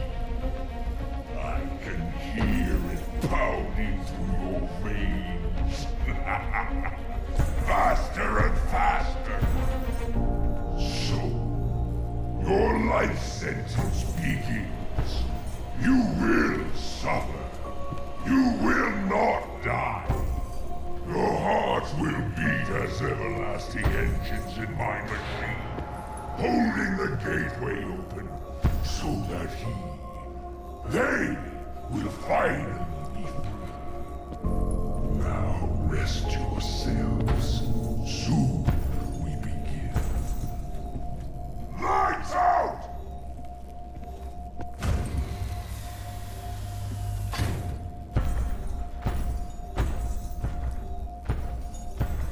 The Warden had truly succeeded, and this would be Primus's eternity, had it not been for the one who broke the cycle himself and returned in the spirit of a bird. Guten Tag, little bird. You can have all the chronoriums you want when we get back to the lab. This bird, the spirit that was responsible for stealing the chronorium from us just moments ago, was the very weasel that would be responsible for breaking the cycle, who would also find his redemption with the other spirits, and the weasel, being the true key to all of this, came to the prison and released Primus from their shackles, the eternity that they would have served had it not been for the one who broke that cycle in the first place. And so it was that Primus was given another chance at life, another shot at redemption. Being alerted to the second escape attempt from Primus, that would be the Warden's last straw. Insolence that could not be tolerated caused him to fully embrace the Shadow Man's power.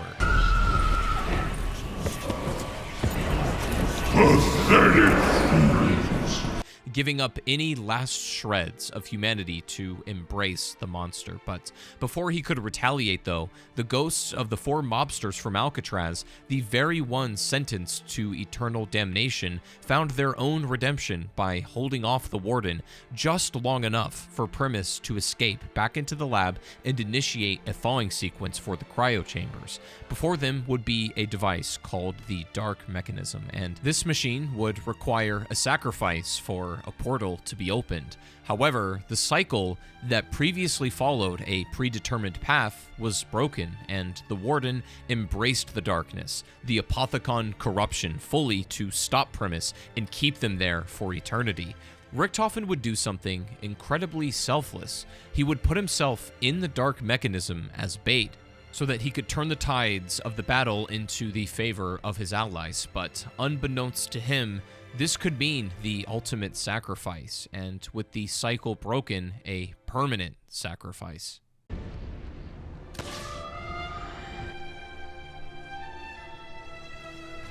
And so, not to disobey his master, as one last resort, the Warden would summon every spirit to capture Primus.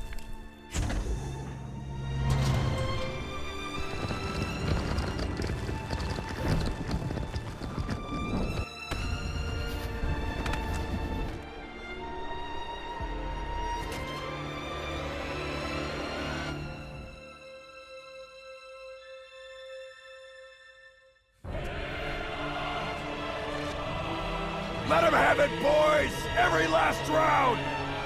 You're out of nowhere, now hide behind smoke? This is no man to fear.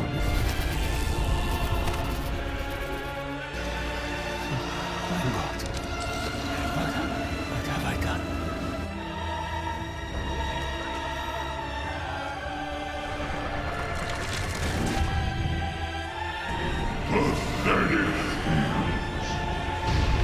The final piece of the metal is burned. We cannot allow the Warden to capture it.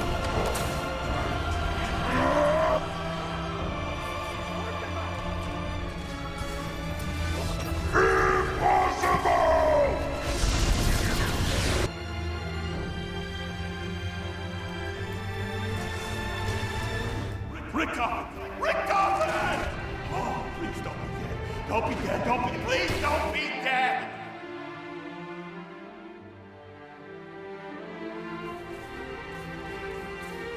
You won't remember.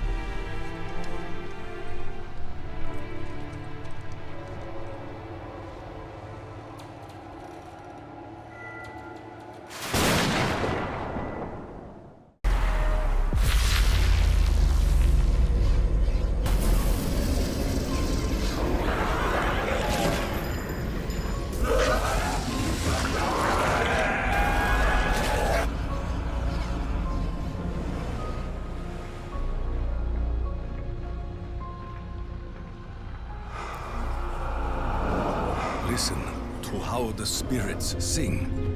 They are free of this realm.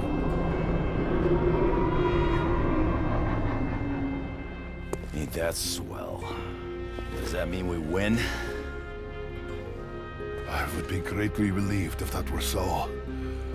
I am in no hurry to ensnare my mortal soul.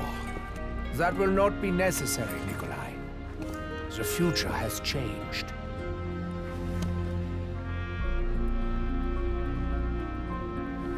The Chronorium? Read it. Learn of your true calling. You must keep your soul. It will be needed to defeat Dr. Monty.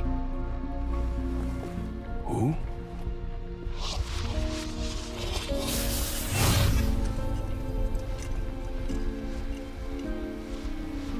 Hello?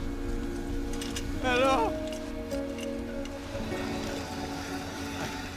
I am still here. Wait! My God. What have I done? I honestly thought you were going to let me bleed to death. It was so sad. The cycle is broken, Herr Doctor. As such, insurance policies are no longer needed. I wish I could tell you I was sorry, Edward. But I'm not. No! No, you can help me! You're a doctor! I have been witness to miracles and calamities! Dimensions born and collapse! I walk a path no other can take! No!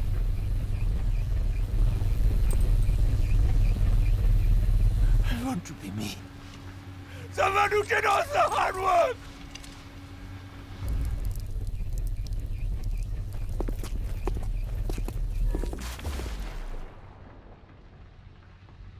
I wanted to keep going. This is me. was racist. You won't even remember.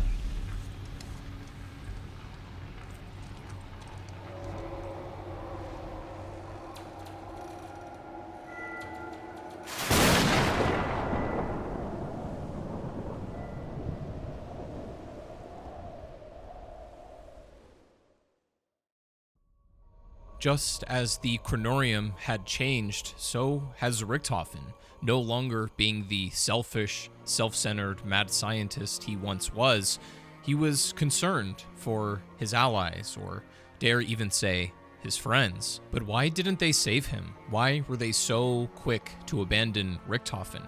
Well, it's because he never actually collected his soul, and thus they never actually bonded with the shared pain that they all experienced. With Nikolai now in charge of their destinies, he takes this crew to the Pentagon once again, where it is revealed that this version of Ultimus from after the events of Moon all those years ago survived and got sent here to live in isolation.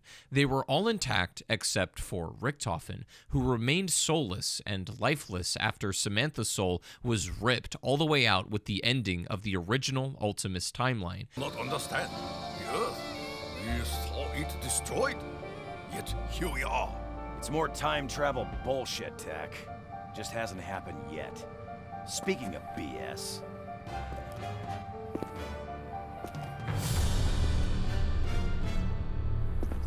How the hell did you get back in your body, Doc?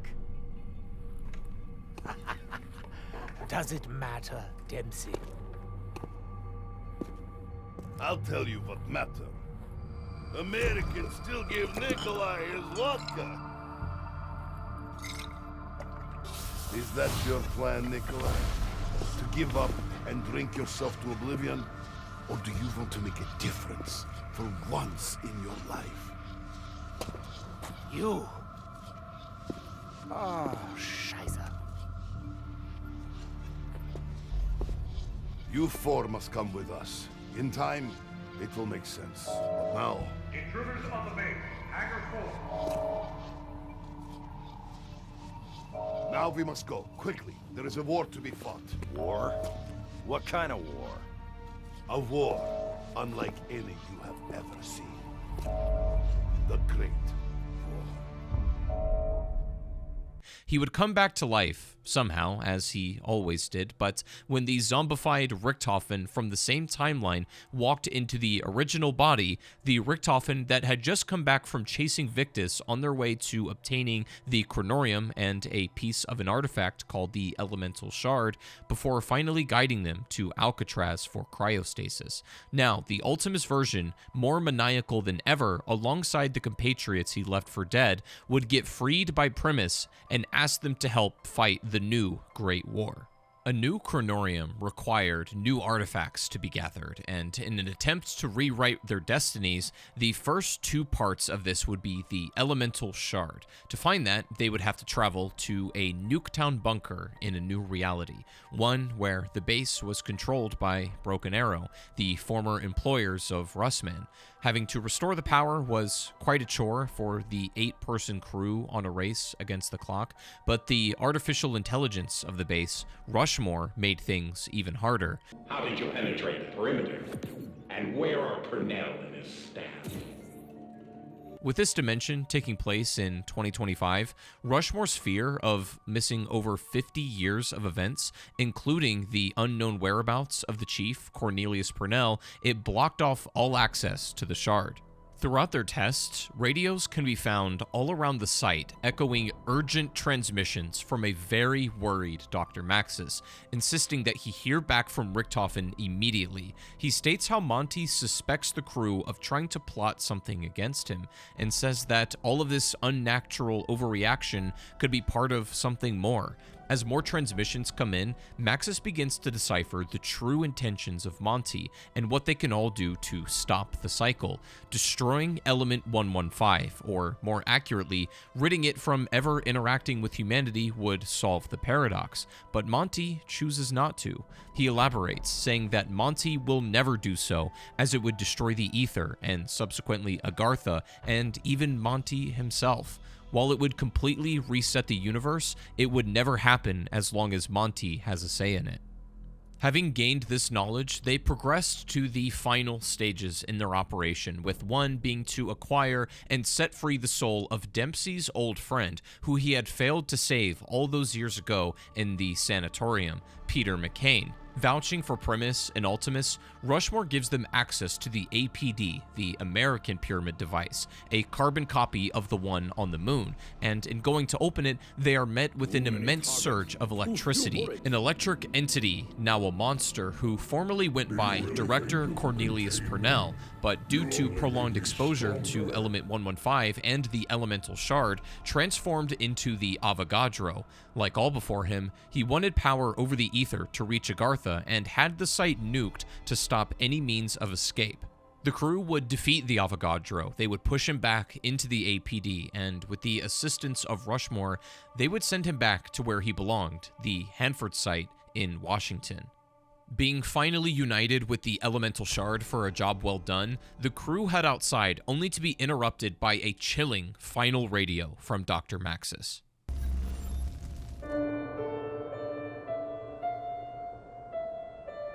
Happy, Nikolai? Everything playing out as the Chronorium predicted.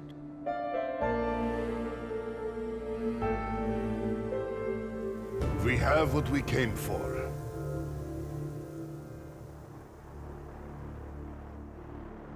The Elemental Shard. Hooray for us! It's too late! Maxis?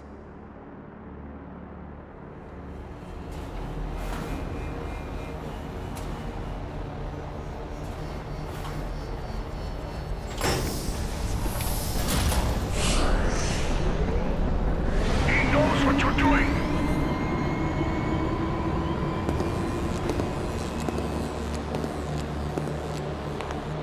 Who knows? Who does he speak of? Dr. Monty. What's happening, Nikolai? You are too late.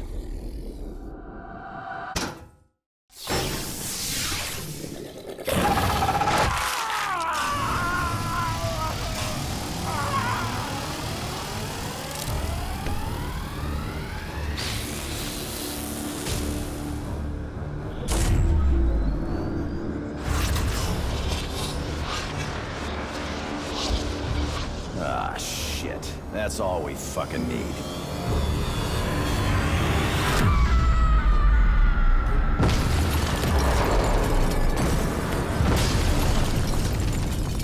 Hello, Samantha.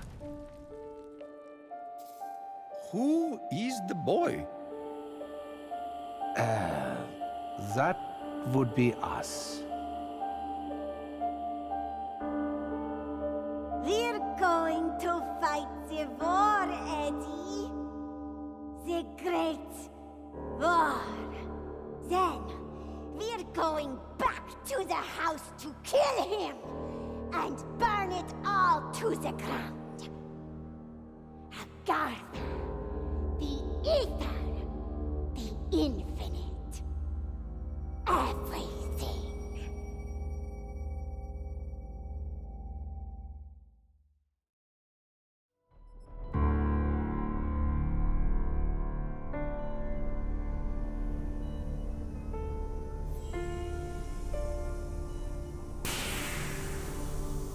What? Are you serious? No way. Dude, that's awesome! Stu? Oh my. Someone's been busy. Your journeyman pal asked if we wanted to live. This don't feel like living. Calm down, everybody. Everything's fine. Or going to be fine. Okay?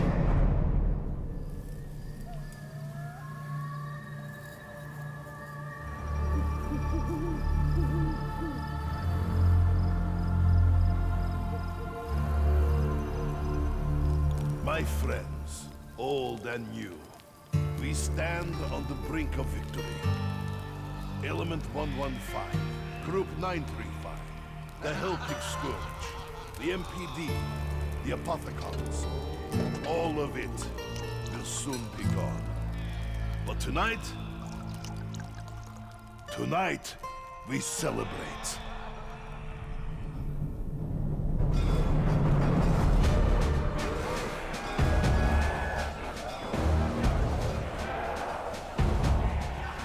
We got a whole bunch of maggot feeders headed downstairs, and we ain't got no weapons.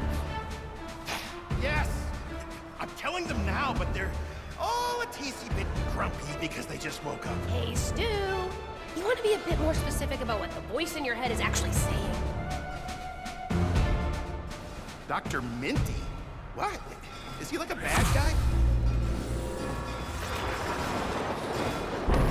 We gotta go.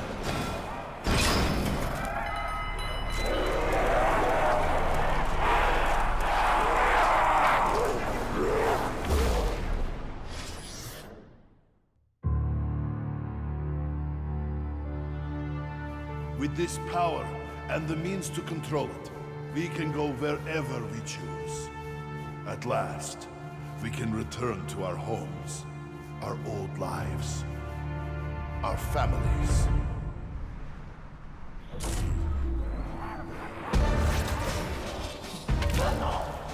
I've got to be honest with you, Samuel. I don't have even the slightest inkling as to what an Agarthan device is. He didn't say you had to know what it was, Marsden, just how to build it. Trust me, guys. It won't be that complicated. In fact, my German pal says it's gonna be a schlom dunk. It's one thing trusting you, Stu. It's a whole other thing trusting your imaginary brain buddy. Russman, how can you even say that? He's the sweetest guy in the whole universe! He wants us to help save it! The universe! Thank you, Sammy. I'm moved.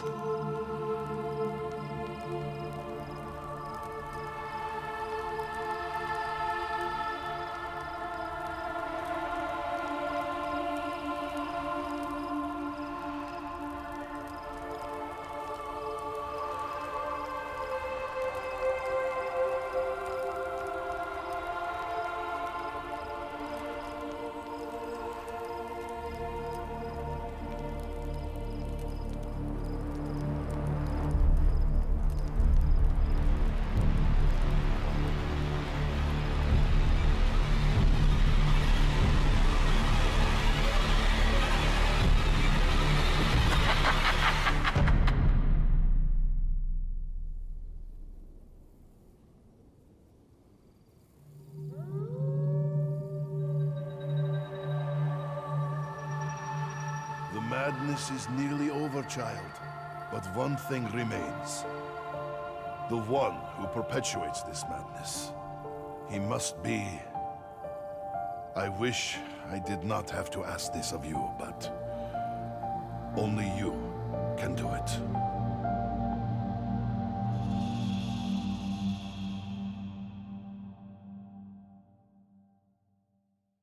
Something that only Samantha can do, but what would that be? In any case, we find ourselves looking back to what Victus is up to. They go through a portal, sending them back to one final, familiar location, the Tunguska site, the same one where Call of the Dead was filmed, however, this time taking place in the 1940s. Victus fights their way towards the lighthouse where a hermit resides atop. This somewhat strange and mysterious hermit would ask Victus to help him with small labors and little things, but in doing so, he would confide in them much knowledge and visions of the Great War and the enemy within, and provide clarity on what they need to do next. Underneath the ship, a giant glowing red orb sits, with frozen corpses sprawled around. Using the dials given to them from the hermit, they are able to communicate with it, revealing itself as Apothecon blood, which in and of itself is sentient. It requires souls to allow for its possession of its power. As they cultivate the Apothecon blood each time, they're able to listen to what Permis and Ultimus are up to in that moment.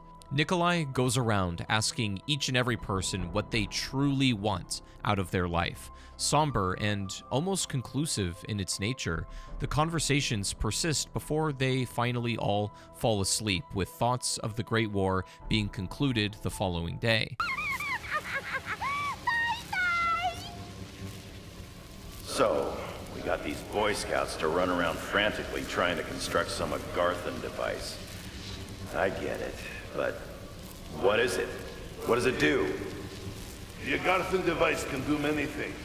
It has the power to open and close new worlds. New worlds? Ain't we opened enough new worlds? Isn't that why we're in this mess in the first place? As I said, it has the power to do many things. For us, I intend to use it to bring us the peace that has eluded us for so long. Cheers to that, but we'll see. Utim Zdrovia. I need a refill. Retrieving the final messages from the campsite now, Nikolai remains awake for Victus, as does zombified Ultimus Richthofen, and tells them that they must retrieve the elemental shard locked within the same door that Ultimus was in during 2011. With the encouragement from Pablo and Nikolai at the ready for what was next, they merged the shard and the Agarthan device. This would change the landscape, and Victus would have one last real shot at not only survival, which they have been desperately fighting for since the day the rocket struck the Earth. That's the only mode of being that they've ever known, is mere survival, but beyond just survival, they have a chance at real redemption for the world and, more importantly, for themselves.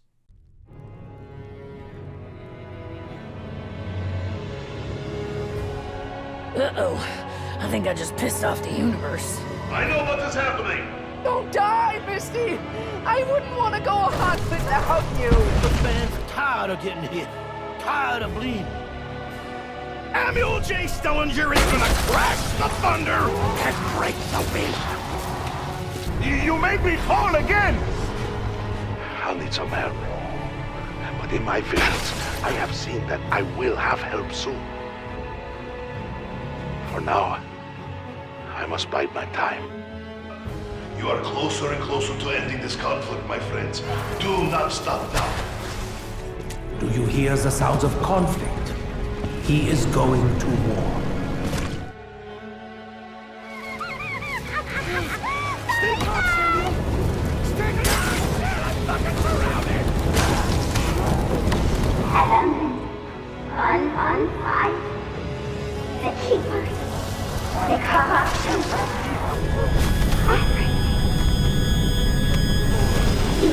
It vanished to the taste.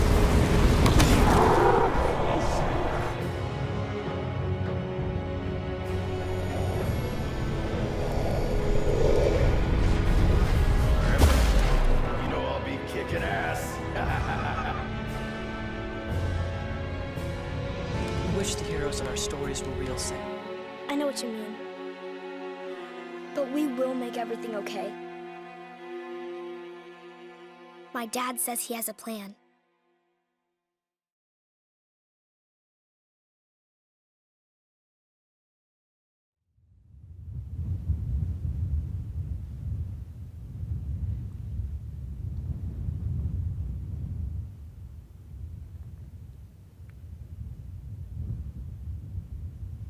The silence that followed was deafening. All of the undead have finally disappeared, this time for good, allowing Victus to hand over the device to their only remaining ally, the Hermit.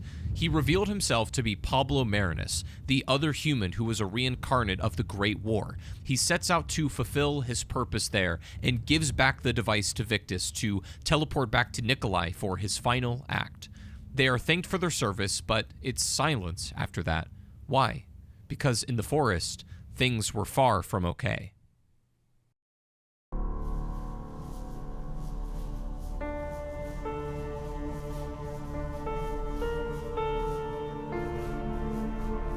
Comrades, as we toast our victory, I want each of you to think about what you really want.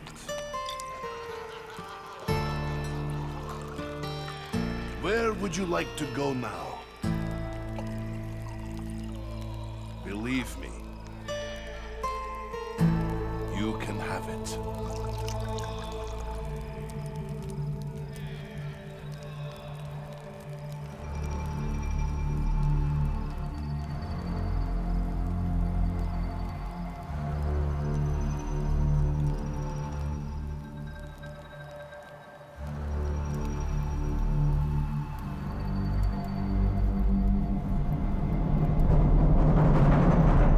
Hello?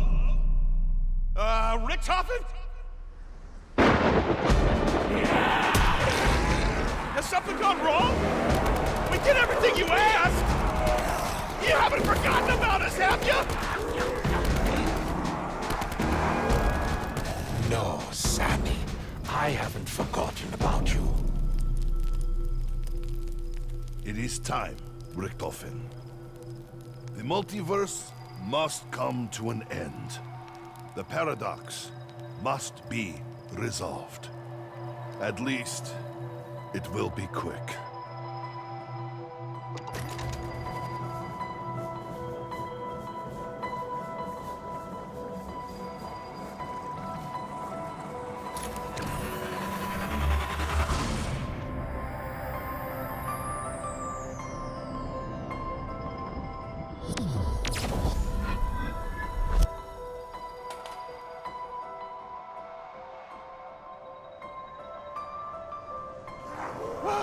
What are you talking about?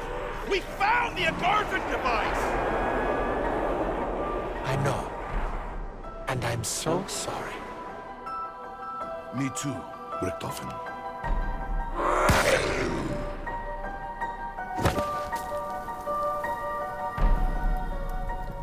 We fought for what we wanted. We got more than we deserved. All the chapters of our lives, good and bad. Even if there was no witness, even if no one cared to see, it still happened somewhere. We fought the Great War over and over, but victory could never be ours. We were always doomed to fail. Monty told us the truth. Our journey is the very reason this madness exists. We are the ones who fractured the universe. This is the truth the Chronorium showed me. The truth Richthofen could no longer face. When we are gone, so too is everything that spewed forth from the Aether. Element 115, the Apothecons, even Monty himself. All of it will be banished to where it belongs. The Dark Aether.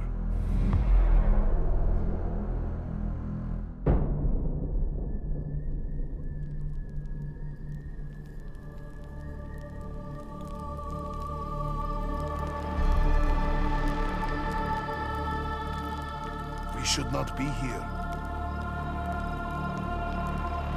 Our time has passed.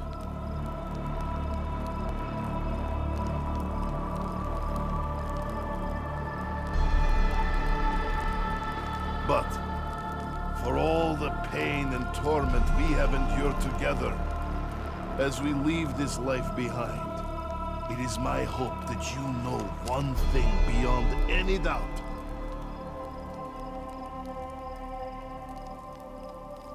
Look away, Eddie.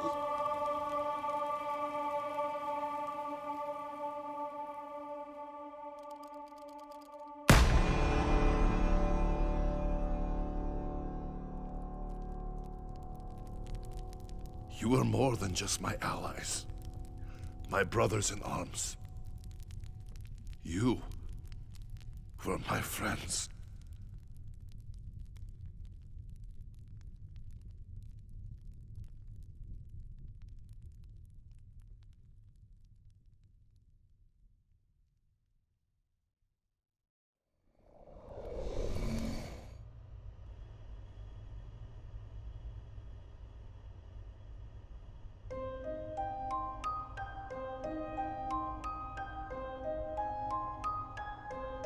would like to return to my home, my beloved, before the bombs fell. If only to die by her side. I see myself at peace, serene, sitting beneath a cherry blossom tree, listening to the joy of my children at play.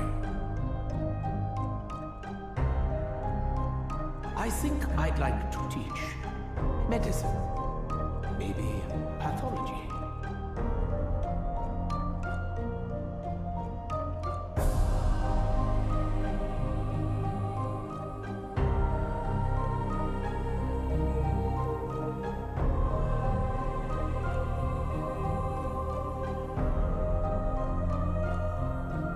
The more I think about it, the more I think I'd be a darn good DI. Get those kids toughened up.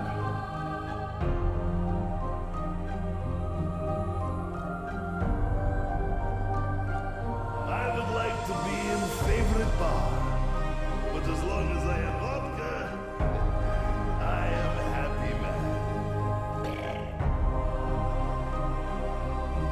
I would like to know for sure that I brought honor to my ancestors.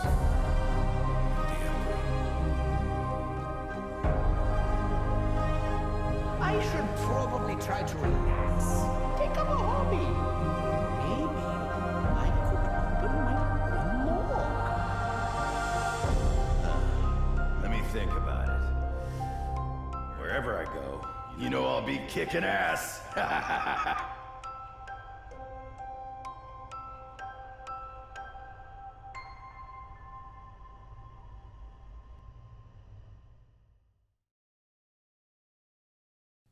Don't be surprised if some things don't want to stay dead. In a seemingly separate universe, away from everything involving the Aether, a journey involving magic, artifacts, and mythology took place, beginning with the expeditions of an archaeologist and demonologist named Aleister Rhodes, who is in search of mystical relics and a powerful element called prima materia, said to possess the means to unite all things with immense power in alchemy. Aleister Rhodes, on his adventures around the world, would meet 3 different people and eventually make them his allies in search of his power: Diego Nicali, Stanton Shaw, and Bruno Delacroix. In one expedition, Bruno would be fatally shot, but the usage of the ancient Staff of Ra infused light and brought him back to life. Rhodes' dealings with the occult led to his own capture under the nose of his closest compatriot, his butler, Godfrey. Under the influence of this order, without his own knowledge, Godfrey would activate one of the 4 Sentinel artifacts. This was the Danu artifact, to be specific. Alongside guests that were in Aleister's mansion at the time, the activation of this Sentinel artifact started a trial, something each artifact would require, and use prima materia to convert those unworthy into undead savages. Godfrey succumbing to the Order's influence allowed Aleister to be taken away from his home. His daughter Scarlet would kill Godfrey herself, and then would enlist the help of his 3 previous friends in order to track him down and find her father. After breathing vapors in a cave, they would be transported to a gladiatorial arena where they would learn much more about the Order and how they exert control over people. So how was it that the Order was able to exert control over regular people? The answer was simple: exposure from the Staff of Ra. The Order used it to enlist every member, and for those such as Godfrey and Bruno, they had no power over when it would activate nor how to fight it off when it did. It would come into effect once the crew had reached the ancient city of Delphi, having survived the Trials of Odin, the artifact on the Titanic, as well as Ra's artifact in a dream. This would provide them the necessary knowledge to enter the Lost City. Here, they would encounter the Zeus artifact and meet many figures from Greek mythology. Most specifically, Pegasus would be there to aid them, whereas Perseus, completely corrupted by prima materia for centuries, aimed at stopping them. Perseus would corrupt even Pegasus himself, and our team having to defeat both their corrupted ally and foe, Scarlet and the other 3 entrusted in the Oracle, who had been trapped, to lead them to her father, Aleister.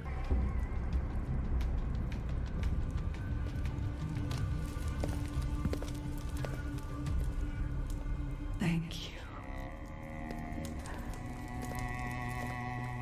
But I fear it may be too late. If I die, they will return.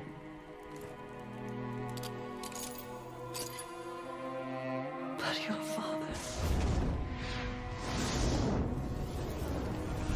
he is released. No. Stay with me. She's dying. Go, get my father!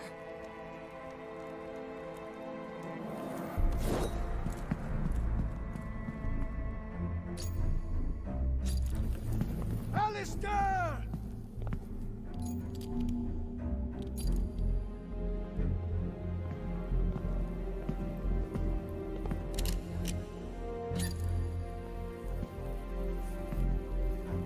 Even though you do not yet know what you are, Scarlet. No, it can't be.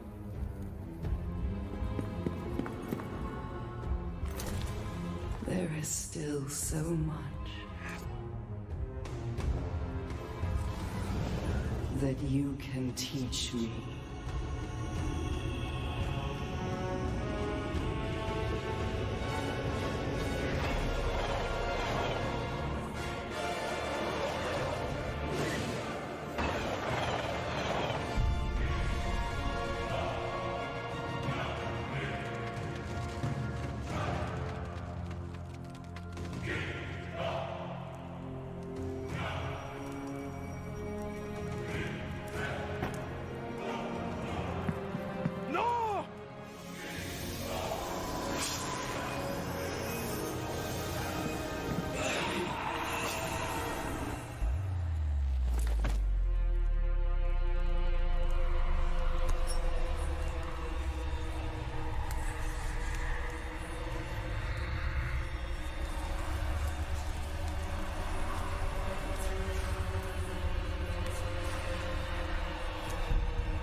I will open the library. The world will be mine.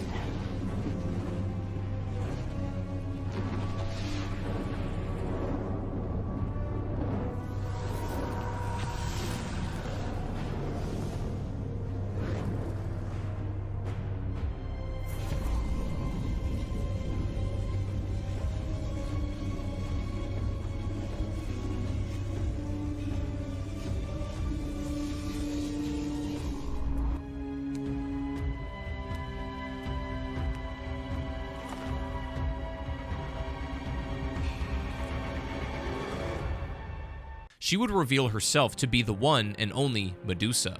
She was also the one in control of the Order, and corrupted Bruno and now Shaw. After being killed in secret by Bruno during the trip in Delphi, she put Scarlet to sleep and planned to travel to the Library of Alexandria for the next step in her plan.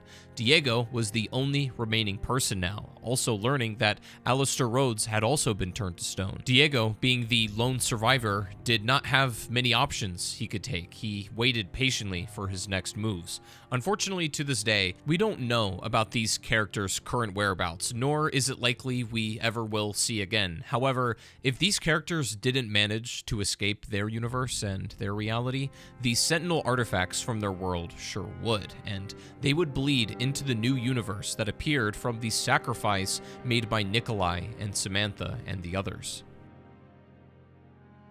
Years later, during the aftermath of World War II, Germans use a bunker in Morawsko, Poland, where underground, a lab is built to open a portal to other dimensions. Two scientists lead the helm of Project Endstation, Oscar Strauss and Ulrich Vogel. During their investigations, they would disturb things that they could not understand. Specifically, they disturbed the dimension called the Dark Aether.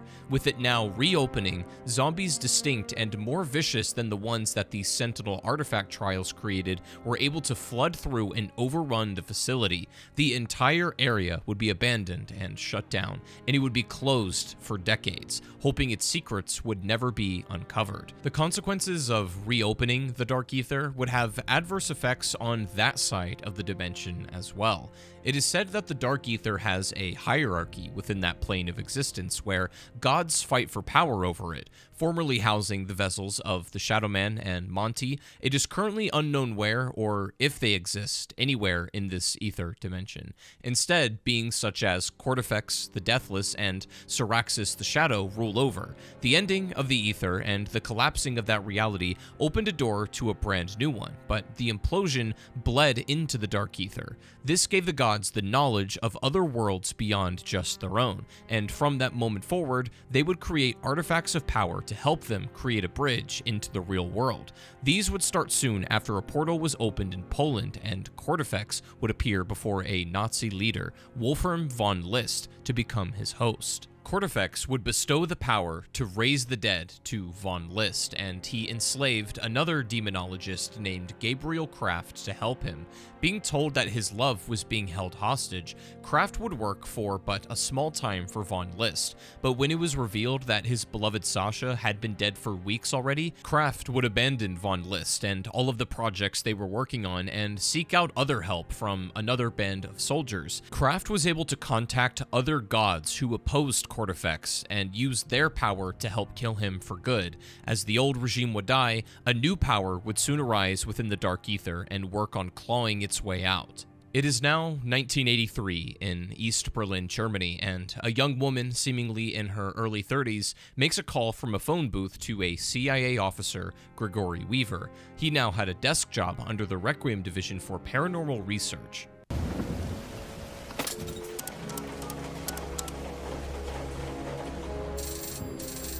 What have you done? Did you get the package? We've lost 2 teams since you went dark. Old war footage is the last thing on my mind right now. Watch it. Watch the tape. Then tell me I'm wrong.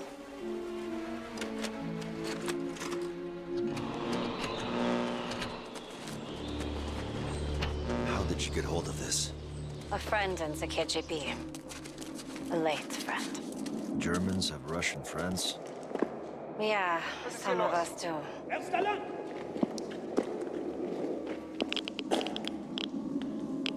Jawohl. Hey! Ich habe nichts Verbotenes getan.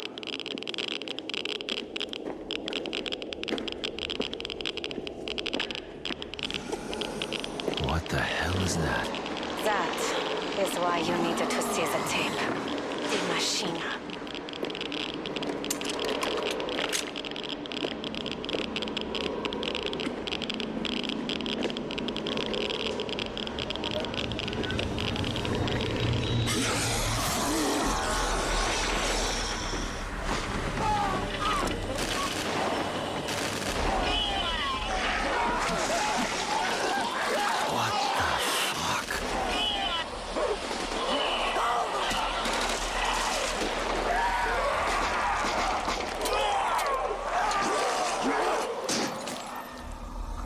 Stay with me, Weaver. The next part was shot 1 week later.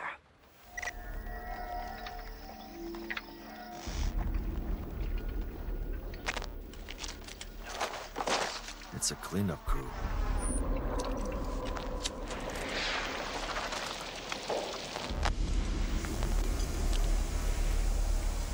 Poor bastards.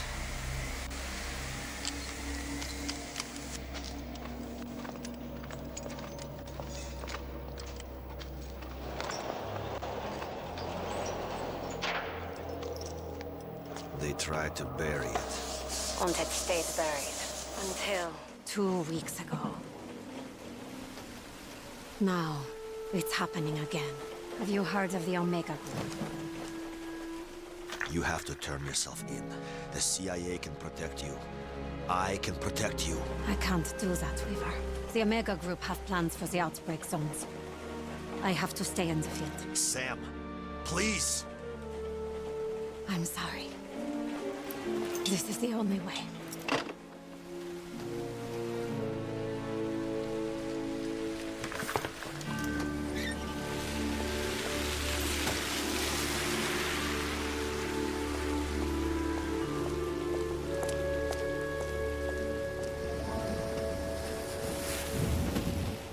Weaver, now with a real purpose in both retrieving Sam from the field and sealing off the breach, send in a strike team to Poland to uncover the facility before Omega Group can. He brings 3 allies on comms who each specialize in a field of work within Requiem. They would be Mackenzie Carver, Elizabeth Gray, and the now reformed Oscar Strauss. They would work with Weaver to guide the strike team through the facility, using only the data at their disposal at the site. However, it seemed very familiar here. Too familiar, even.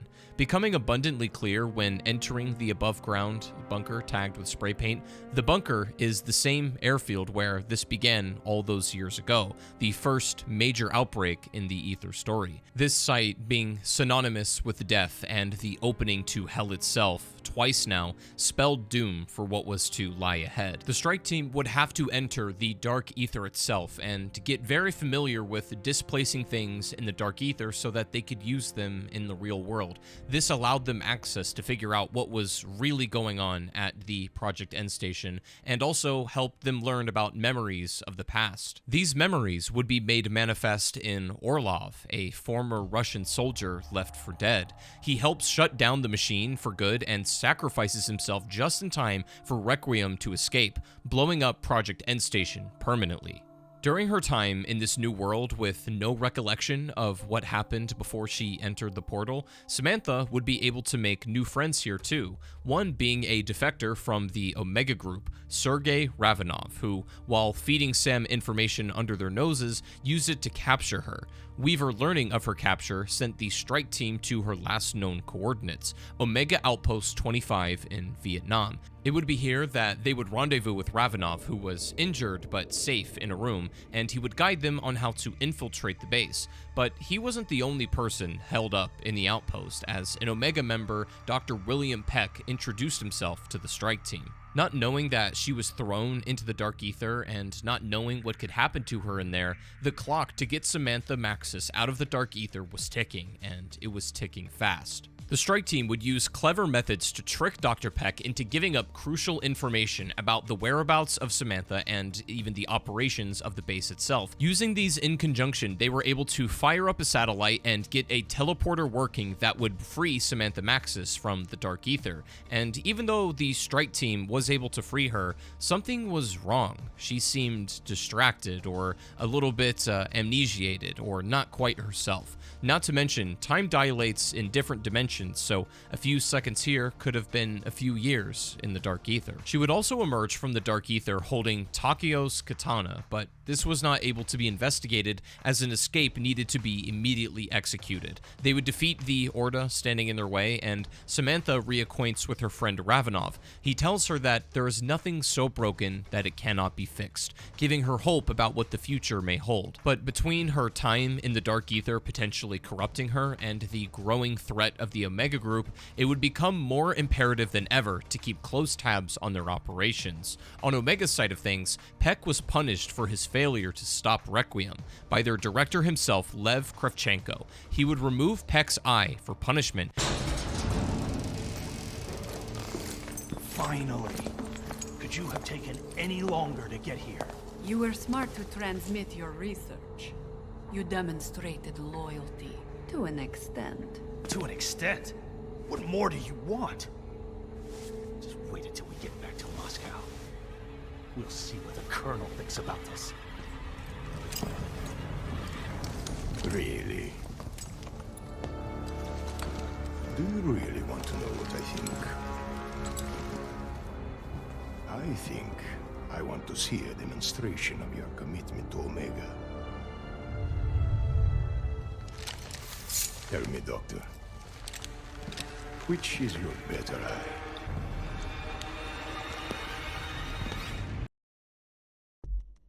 There was a man living inside the Dark Aether for an insane amount of time. His name was Zykov, and he would provide information about the dimension with hopes of being one day freed by Requiem, promising them that they would, but Omega Group would also make the same deal with him. Neither side knew that he was playing both sides. In the midst of all this, Ravenov and the strike team would first need to nullify Peck's inversion warheads, designed to begin the Dark Aether Cold War. These inversion warheads would spread the newly found element Ethereum all over the world, but strike team, thanks to Ravenov, were able to completely nullify these rockets.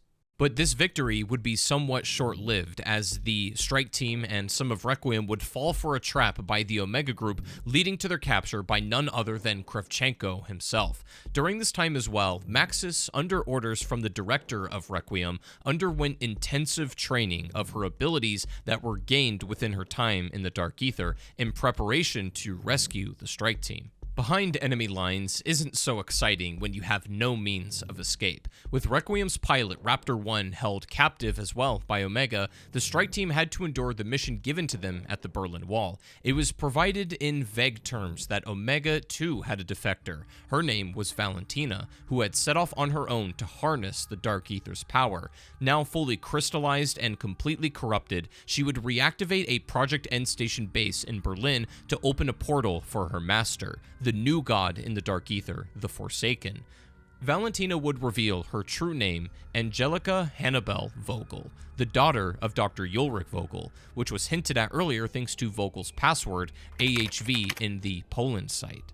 After the strike team finally defeats her, Kravchenko orders her capture and entrapment in the device so that they can close off the Forsaken from entering the world. Klaus, our robot ally here, offers to do so himself.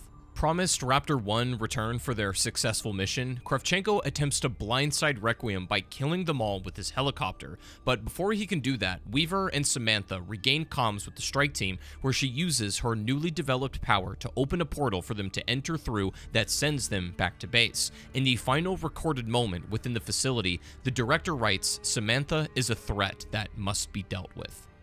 Not knowing about the director's ulterior motives, Requiem, now reformed, traveled to a staging area facility to finally confront Omega once and for all. This facility, mostly used for training, had been now overrun with Ethereum. It was growing wildly out of control. The strike team opened a blast door just in time to see that Omega Group bring Zykov back from the Dark Aether. Tick-tock, Requiem. Once again, you're too late.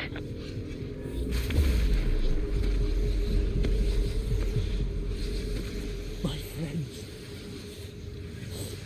you did it. You brought me home. I have long awaited this day to take what is mine.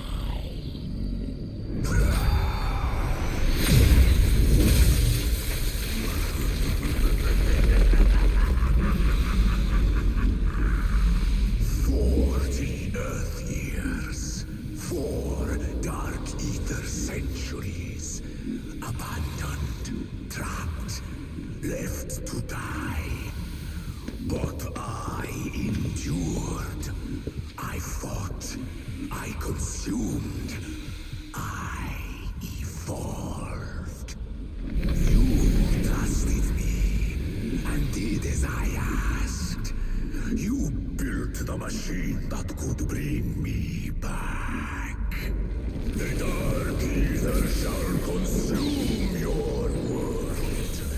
This realm is mine. Colonel, you have to believe me. I didn't realize he was the creature. You fucking fool. The wolf was at our door and you let him in. You have doomed us all.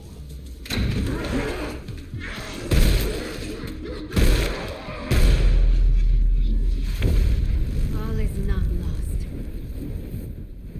Not yet. Sam, what are you doing? What I have to do, Weaver. For the good of us all. This is not your world to end!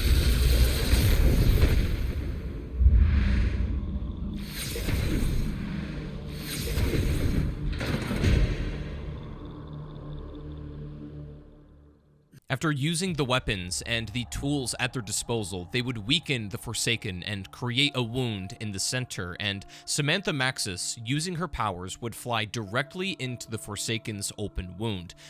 You will not consume this world! Not as long as I am here!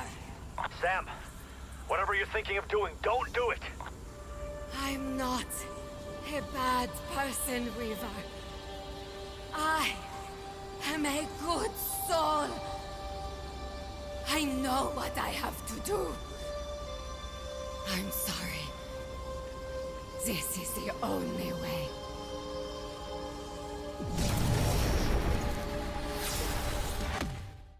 He would be captured in a giant containment ball, nearly identical in design to Sophia from the world before. Believing it a job well done, Requiem bid a final farewell to Samantha, only to be met with their own capture.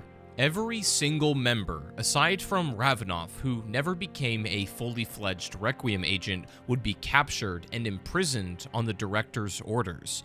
We would see that the director had been Eddie Richtofen, all along and all grown up. Requiem was dead, and who knows whatever the hell Project Janus was planning to do. All we knew was that Dr. Peck had a little more to say, and he would go to find a small scouting fishing boat and ask to be taken to a very specific island.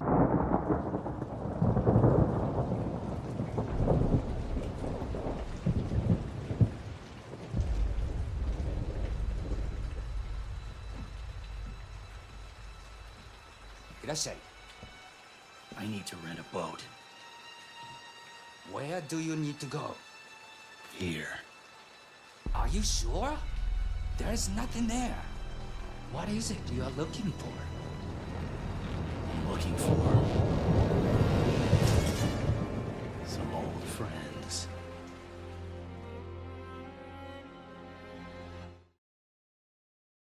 So, quite a lot has taken place in the 6 years since the Forsaken was defeated. Project Janus is now fully operational, and a jailbreak was about to occur on a remote island in the Pacific.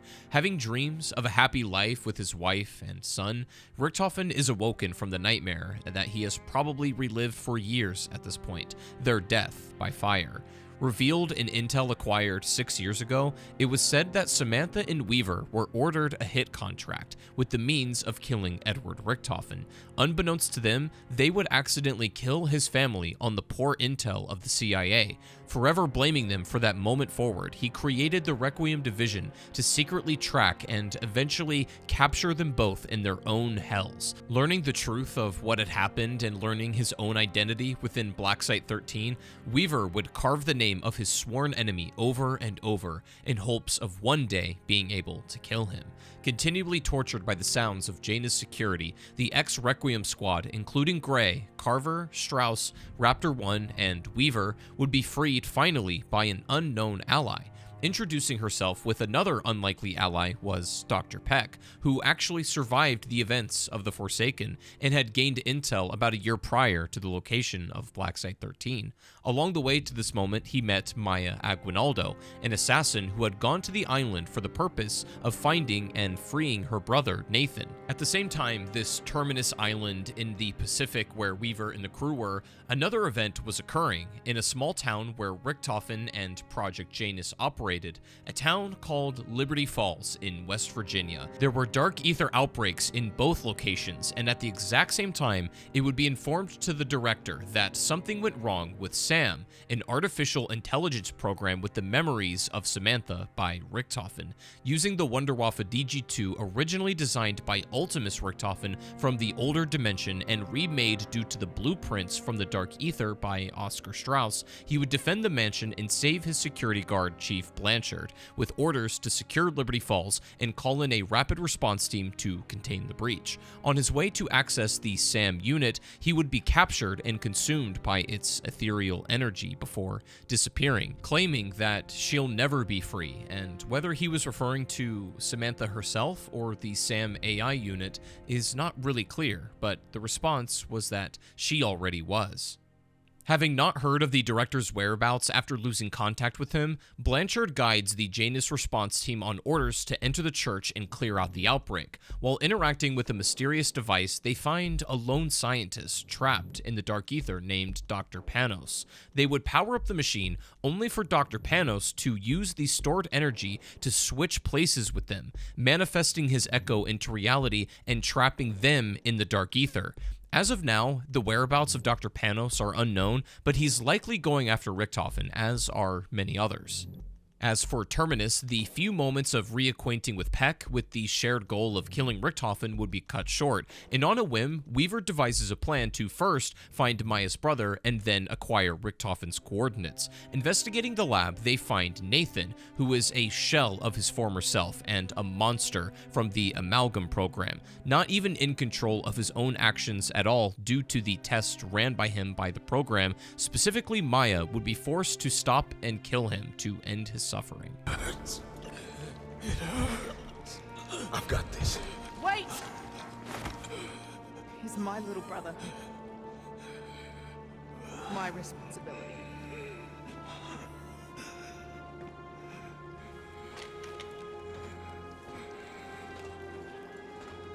This is on me.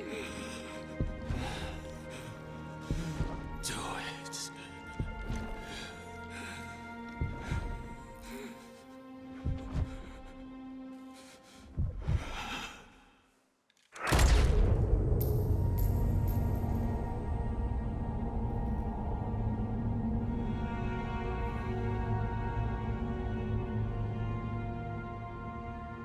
Maya,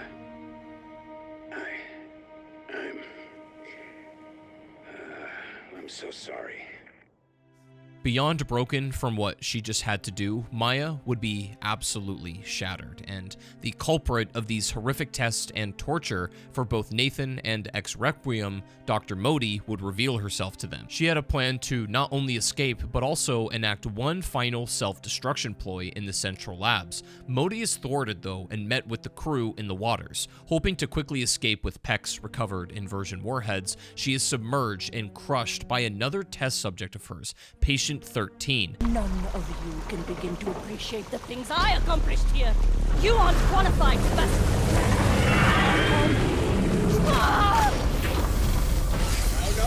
No! My warhead! God damn it! My God! Was that Patient 13? Something's happening. Etheric energy spiking off the chart.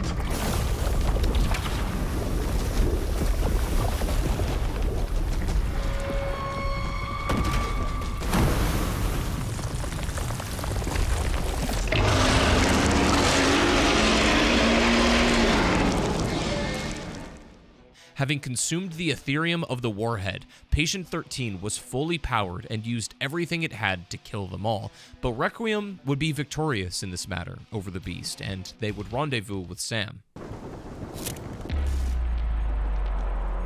Okay, Sam. Whatever your plan is for bringing back Maxis, it better be good. It is. I have scraped all Project Janus files classified Director's Eyes Only. Richtofen is obsessed with an ancient relic called the Sentinel Artifact. He believes it has the ability to manipulate a form of protomatter called Prima Materia. You can't be serious.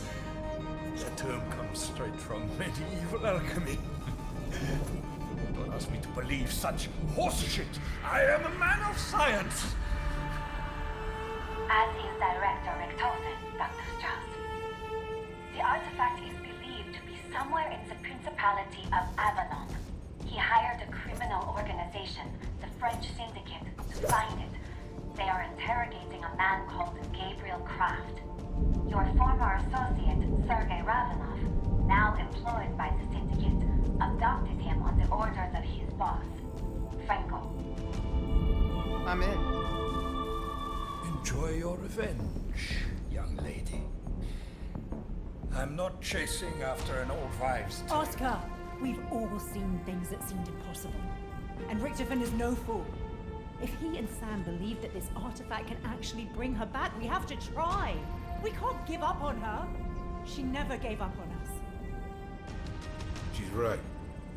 Let's see for ourselves if this Sentinel thing is the real deal. Agreed. But I still want to know where that bastard Richtofen is hiding. Unknown.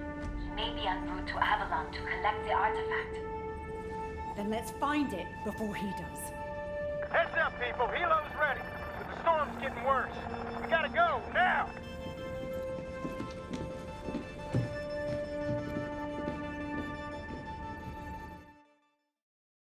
Maya agrees to tag along with the hopes of enacting sweet revenge. She is here for reasons not aligned with the rest of Requiem.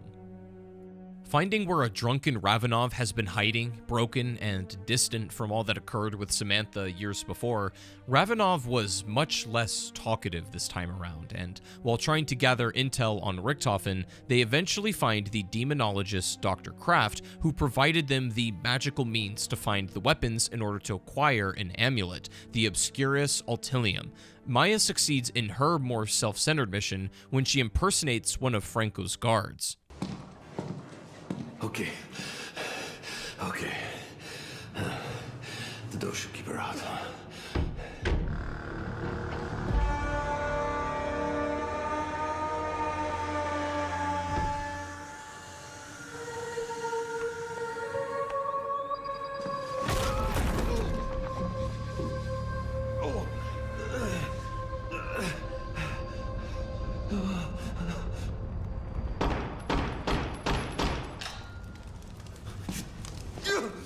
Why won't you just fucking die? Wait! Killing me won't bring your brother back. You know he wouldn't want this.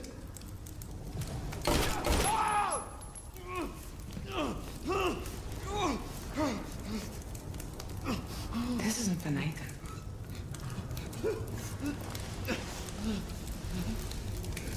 This is for me.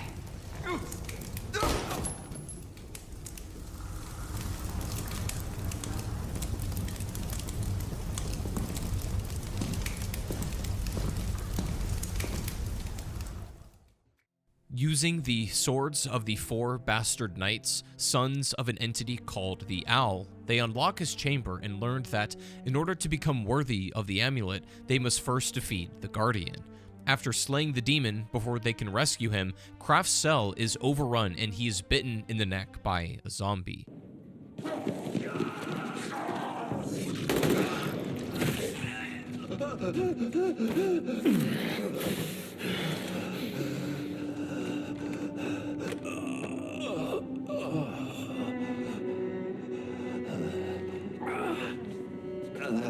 Kraft, we need to know, what do we do with the amulet?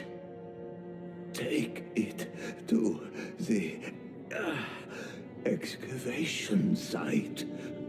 But beware the Sentinel artifact. It could consume you. And Richtofen, where is he? We know he contacted you. Please don't kill him. He is my son. He's your what?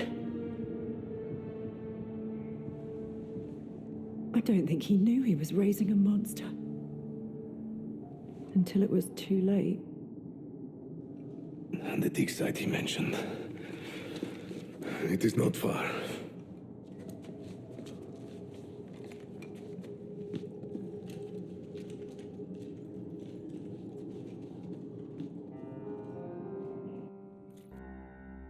You may have noticed that he also begs Weaver to have mercy on Richtofen if he does end up finding him, as he is his son. Adopting him in the wake of Sasha's death from an orphanage, the young Richtofen, also having fractured dreams from his time in the Aether, would grow to become a dark individual. Shocked by the revelation that he was creating a monster, the team set out to the dig site to collect the Sentinel artifact before Richtofen could. With Richtofen again nowhere to be seen or heard from, the team Sam travels down to the catacombs into the Dark Aether Nexus, where, using the Staff of Ice on instructions from the spirit of Sir Archibald, they would finish the job that Sir Archibald could not finish, for he would be killed by a mimic on the site, and this means that Requiem would have to finish the job for him. In order to do this, just like how the Sentinel artifacts behaved before, they would need to pass a trial, and this being specifically the Odin artifact from the Titanic many years ago, this would be a very difficult one indeed. However, escaping with Raptor 1 and Strauss on board, Sam notifies the team that the materials required to free Maxis can only be harvested in Liberty Falls at the mansion where she broke out to begin with.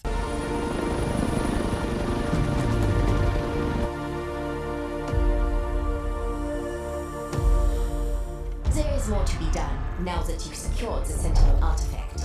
Bring it directly to me. I have gathered every available file on the history and previous uses of this ancient device. It appears several times in the historical record. Some date back to ancient Egypt. I have deciphered steps to activate and control it. The artifact requires an infusion of exotic materials. Unique elements that can only be harvested here at Liberty Falls. I have already ensured everything we need is ready for your arrival. You will see your lost agent Maxis again soon. I'll be waiting.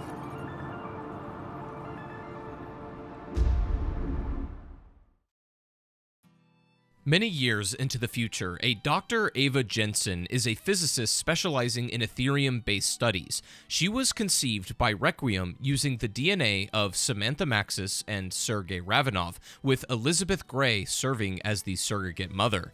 Unaware of her true parentage, Ava was raised by adoptive parents and pursued a career in physics, and briefly working for Viktor Zakayev before eventually discovering his malicious intentions. However, Ava Jensen would have a secret. She would be contacted and spoken to by an entity in the Dark Aether, and she would even be contacted by a mysterious entity called the Shadowsmiths. Could these Shadowsmiths have anything to do with another manifestation of the Shadow Man from all those years ago in the Dark Aether? Who really knows? We aren't sure about that yet. You there? Ava!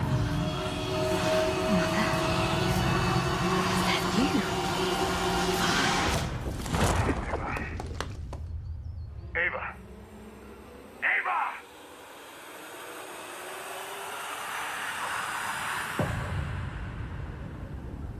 In any case, it appears that the Forsaken may not have been truly defeated, for it could be the entity residing within the Sam AI, just desperate for a body, as we've seen with Dr. Panos.